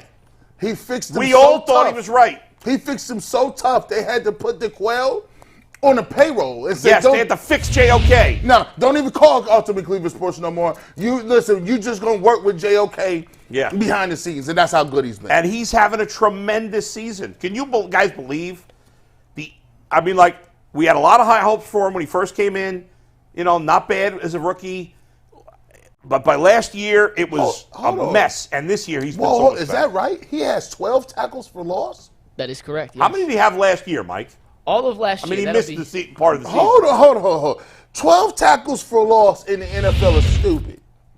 That's ridiculous. He's a linebacker. For a guy who weighs 200 pounds. He's not a rush end or anything. No. That is Seems like a lot. That's a lot. Like, that's like 2 tackles for loss a game almost. And he's playing with you see these guys playing with so much energy and enthusiasm. It's hard not to get excited watching them play. In his career, real quick, I just have your number. Yeah. So he has 12 this season in 9 games. In his career, he had 10 before the season. Wow. How many games? A bunch. 25. 25 games. He was averaging 40. It was 40% of games played, and this year it's over 100%. Correct. That's crazy. That's a huge difference. Go ahead, Jason. No, I was going to say I think a lot of it has to do with scheme. Obviously, we talked about that before, and there were so many injuries to the linebackers last year. He's probably doing things he was being asked to do, things that he's not really comfortable doing. He's in the perfect role right now. Yeah. The defense creates a chaos up front. The front 4 creates chaos, and he just comes in and cleans it up. And it's a perfect role for him. He's undersized. He's always going to be undersized, but he's fast, a sound tackler, and he's having a terrific year. I think his tackling has improved too. Yeah. He popped Lamar yesterday, and Lamar never gets popped. Lamar never gets hit hard. He is maybe really as good as any quarterback ever at taking hits, but kind of having him glance off as opposed to getting squared up. And JOK squared him up on a read option where he knew the play was coming. Even Vilma, maybe the only good thing Vilma said all day yesterday was he had seen that play on film. He read it before the play even developed. And he laid the hit on Lamar. Lamar got up, and I don't know if you guys remember. Maybe we can find the play. Maybe we can't. He looked around like, who the hell just hit me? And it was JOK standing there. Yeah. And that was maybe his most impressive play of the day. And if you notice McNuggets in those plays, they run read option towards Myles Garrett's side because he's so aggressive. Myles Garrett in his get-off is so aggressive. Like, he pretty much takes the running back out of the option play to start with. So what they did this game was like, okay, no. When Myles Garrett, if they run that to his side, Myles Garrett is going to take away the running back. Forget that. We're going to have JOK scream right off his backside, and we're going to meet. And Lamar Jackson pulled it, and JOK was just in his face. He was just sitting there. Now, the thing about Lamar Jackson is he's so doggone good that he kind of evaded the tackle. He hit him hard. Yeah. And Myles Garrett kind of cleaned it up with another guy. But I thought that was a nice little wrinkle that they threw in there to kind of stop the running quarterback type stuff. And Schwartz did a really good job of bringing pressure from different angles. I liked it. I do have one big-time criticism for the coach. The coach of the Ravens, what a stupid decision by Harbaugh to only give Keaton Mitchell the ball 3 times. Wow. He had that amazing touchdown run. He only had 2 other carries. And he had the screen pass that went for like 40. Right. He was asked about that after the game, about why he sort of vanished in the second half. Because Gus Edwards was doing nothing. Yeah, that guy. I haven't seen enough of the Ravens this year to know how much of a factor he's been, but he can fly. I mean, he ran up out of dope in Emerson's angle. Yeah, and you know who else? He was hurt earlier in the season, so he's only played 2 games. Last week versus Seattle was the first carry he got all season. And I'm gonna give you this too. That's Zay Flowers' kid. He's a good player too. He's shifty. Yeah, the Ravens got a lot of talent. He is shifty, and the Browns found a way. Yeah, he's shifty. Odell didn't do anything. He made, obviously had that one big play, and that was I think it was his only catch. Mark Andrews didn't do much. He had a couple catches. And he kills the Browns every year. Mark Andrews kills the Browns. This was just, if you look through the lens, and maybe we need to stop doing this, but if you look through the lens of the modern Browns history, and you go back and let's say we went into a time machine to 2011, 12, 13, 14, 15, 16, 17, 18, 19. And I went into that time machine and I found 2012 G. Bush and 2012 Jason Lloyd and 2012 Anthony. He was probably in middle school then or something. I don't know. 2012 Mike, 2012 Steve. He's wasting his time at another TV station. I'm kidding. We went back in time to 2012 and I said to you, hey guys, the Browns are going to play the Baltimore Ravens a decade from now, right? And their quarterback had not been great coming into the game, and they're down to their 4th and 5th tackle, and they're playing against a team that's the best. And described all the adversity the Browns had faced. The Ravens have the most talent. They have this great quarterback, blah, blah, blah. And, you just never could have pictured the Browns winning this game through the landscape of the Browns versus Ravens. And yet they did, and had to overcome within the game adversity so many times. From the pick 6 early to the fumbled punt to the missed extra point. There were so many times where this team could have crap the bed, and they every time fought back and fought back. And that's all fans have wanted. That's all we fans have wanted for the most part. The fans aren't asking for you to beat 2 games for the Steelers or the Ravens and Bengals every year. Yeah. You're asking guys for you to be in contention every year. Like, for you to be able to look up at the end of the season and say, you can't take the Browns lightly. And I noticed, I think that the Browns arrived. You know how? Because I saw Sal Palantonio interviewing Myles Garrett after the game. And I said, when is the last time you've seen Sal Pal even say Cleveland Browns? Yeah, that's right. And he said the likely defensive player of the year before he introduced him. And I said, well, damn it. We done messed around and made it. Yeah, the Browns are I'm sure getting a lot of national pub. I don't watch a lot of national shows these days, but I bet they are. Mike, you put up that tweet a few times and we haven't talked about it. Put it back up again because I want to talk about it now. This is a crazy, wacky stat that Jay Trotter put up, courtesy of ESPN Stats. Browns trailed for 59 minutes and 20 seconds. No NFL team this millennium has won while trailing for that long in a game. Wow. It's really crazy. That's a baseball-esque stat. Yeah. From the second play of the game until the last kick of the game. Yeah. And it started. There was a lot of. There are so many points where it was done. It was done. Right. The game was over. Like the first, like even the interception. If you watch Deshaun Watson go back to the sideline, he's like, "What the? Like, come on! Like, are you serious? Like, what's the chances of that happening?" He's probably thinking that, dang, it happened to PJ in Seattle. It happened to me. But who would have known that we would get one of those things, but we take it back to the house? Like, the tips are crazy. Guys, I said earlier this season that once you're a good team, it doesn't matter who you're playing. Like, in the last 2 years on the show, before the season, we've played the schedule game. Like, who do you want to play week 1? And Jay in particular, because he's been scarred more than everybody else, because he's the oldest person here. He sat through the most. By far the oldest, by far the grayest, by far the least he's athletic. Always panicky about who the Browns play. Like, he's always worried.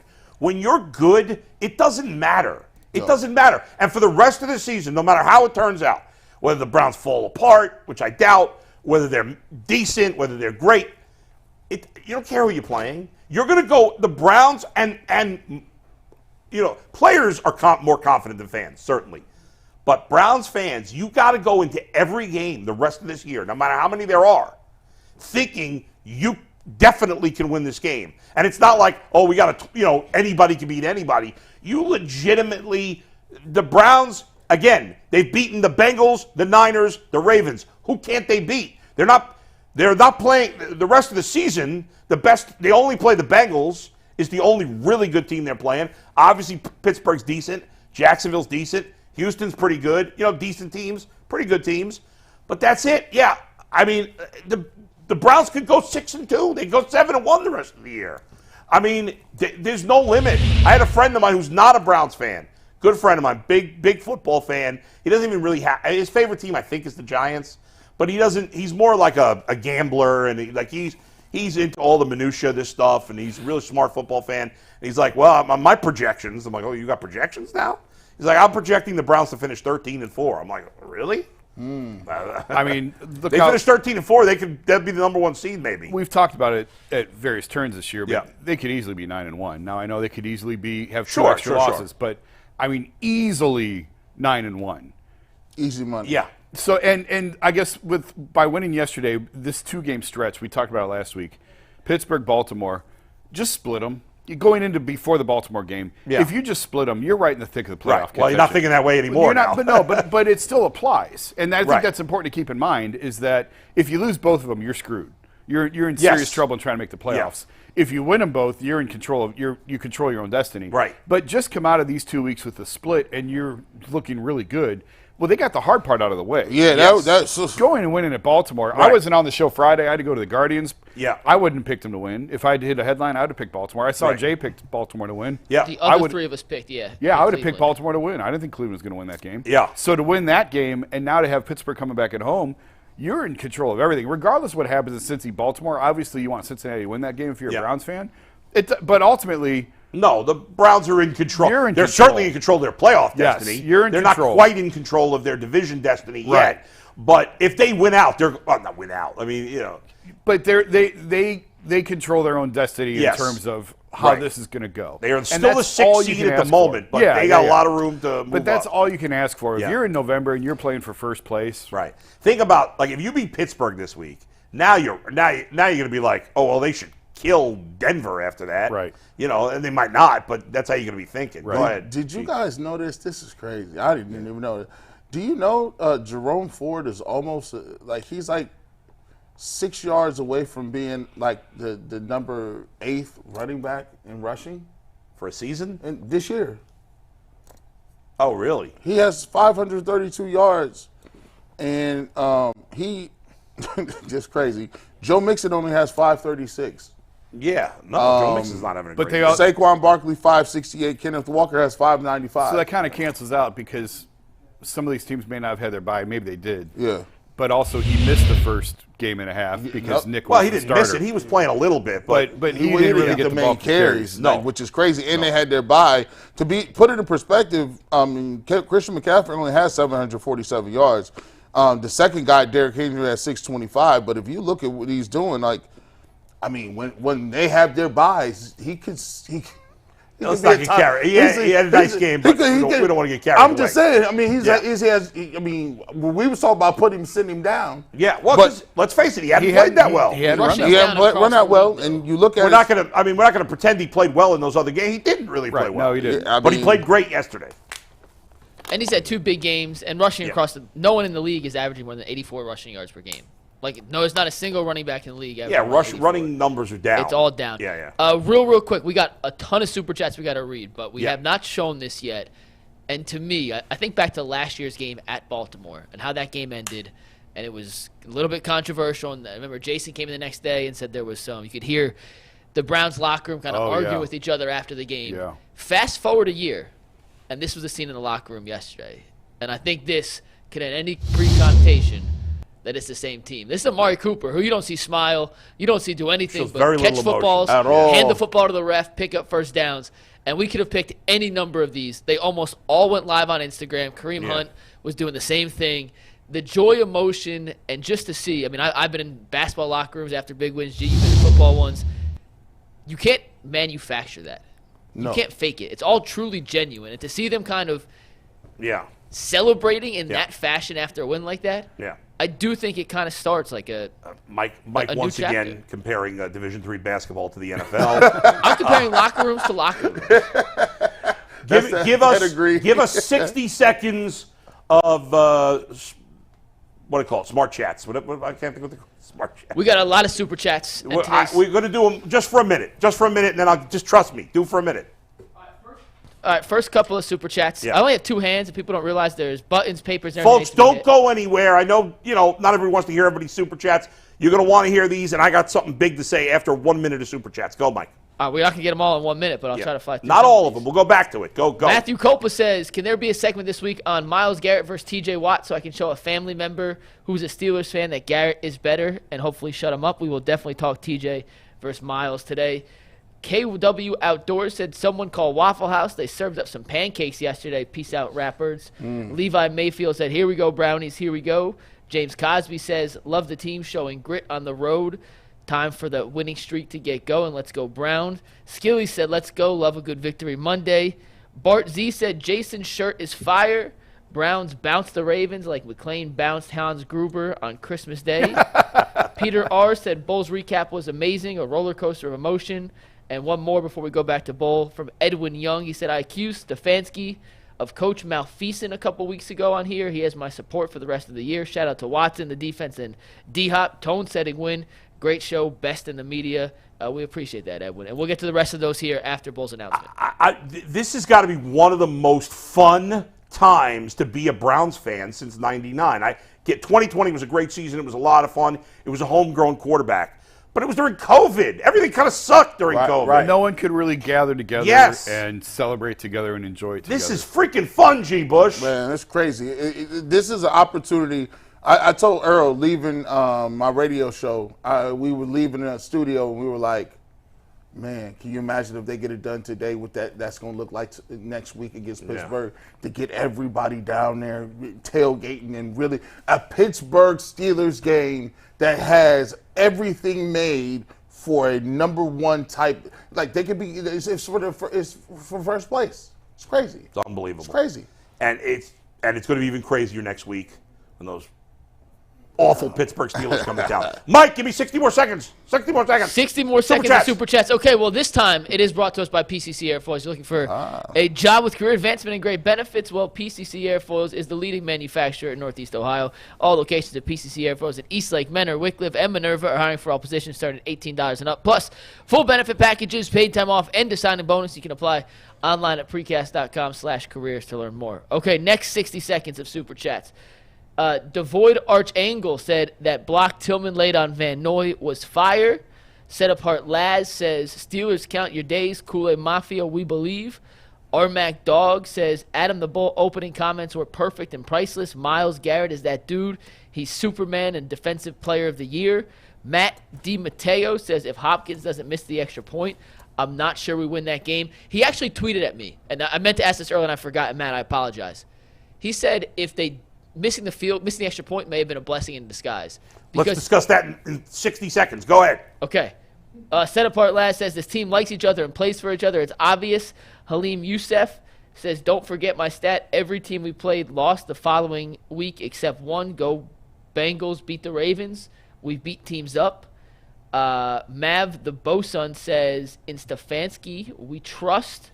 Ryan Oftenberg says, big shout out to the left tackle Christian. Dude stepped up from the practice squad and played well. Buckeye Brown said, look out, this team believes, believe land. Jacob Gordon says, Tillman's pancake got Miss Buttersworth all hot and bothered. Michael McGee said, I had a perfect super chat, but Jim Harbaugh stole it. Grew up watching Bruce Drennan on STO. This show reminds me a little of his. Michael McGee says, the Browns team, the new Cardiac Kids, love the win. My favorite, Dank Nasty Ass Master. Yes, back in the Signature building. effing win, LFG Browns, LFG UCSS. All right, hold it there, Mike. Okay. Hold it there, because that's an interesting question. That's why nobody should go anywhere in the final 10 minutes of the Ultimate Cleveland Sports Show. Make sure you like us. Thumbs up, hit that subscribe button and become a member. Listen, guys, there's something to it. He misses that extra point. In a way, it keeps the team a little more on edge. If you tie the game, maybe you kind of relax a little bit. You know what? I do notice that. It might have helped. We'll never know. I don't know. I think you're playing to win. You're still trying to get the ball back. No, hold up. But real quick. Yeah. If he makes the field goal and the defense still gets the stop, okay, right? So now it's 31-31. There's a false start. There's the fumble. There's no guarantee Stefanski dialing up a 17-yard in route to Amari Cooper on 2nd and 19. That's right. They may have been as opposed content to running the ball with Jerome Ford. They may have been content to run clock and reset in overtime. He's allowing it. He's allowing it. The Browns would have lost if he made the extra point. We missed an unsung hero. Who? Bill Callahan. Great job, dude. Yes. Great job getting those tackles 100%. Up and ready to play. And me and Bull could play tackle next week. They still might win. Let's go. I'm ready. I got no plays in me. All right, Mike, Super Chats, go. Okay, next round of Super Chats. Yeah. James B. said Ravens did try to block that last kick, but they ain't no Myles Garrett. Sly says the Browns beat Steelers, Eagles beat Chiefs, Bengals beat Ravens, and next thing you know, the Browns are tied for first in the AFC.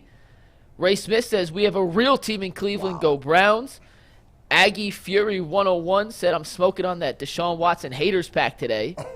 Chris Boswell said, not the kicker. I would assume it's not the Steelers kicker in our chat today. Yeah. Ironically, Watson earns his $230 million contract after 2:30 p.m. Yes, my real name is Chris Boswell. No, I don't kick for the Squealers. Oh, I didn't even read the Super Chat before. I'm glad. Chris, I appreciate you clarifying. Runner 2327X says, no more brown pants. I hate the look. Isaac Tolbert says G should live stream his reaction to the games every week. It'd be a must watch.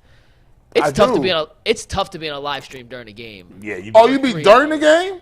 Yeah. I noticed that both G and Earl were not on there at 2 minute warning. It turned into, because close games, Anthony's ahead of me, I'm ahead of Anthony. To avoid any spoiling, they want to watch it themselves. I got it. They come in right after the game ends. Yeah. It's worked out nice in the last couple weeks. McNuggets tells us what's happening, and then we're like, well, Anthony tells me what's happening, then I tell it. So it's a cycle event. And I appreciate Anthony for being there because he's actually ahead, and most of the chat is with Anthony. I got to bust Anthony's balls, though. He was like, I went back and watched it after, and I saw Anthony was making the call of the final play, and his excitement was like level 1. We need a little more energy here, No, Anthony. you're right, Bull, and I apologize to everybody watching the postgame. I was running on maybe 4.5 hours of sleep. I turned the game on in the fourth quarter. That was the kind of weekend I had. Oh, my God. That's egregious. Hey, there was like, then I don't know. It was so many people in there, I couldn't even get on the stream. I'm like, is the stream broke? They like, you have no sound, G. Bush. I said, how does G. Bush not have audio? I do 96 shows a week. 100. We actually did break Restream, by the way, yesterday. You broke Restream? Yeah, so if you ask for a question from the chat, if you have enough people like we did yesterday, shout out to UCSS Nation for coming out in troves.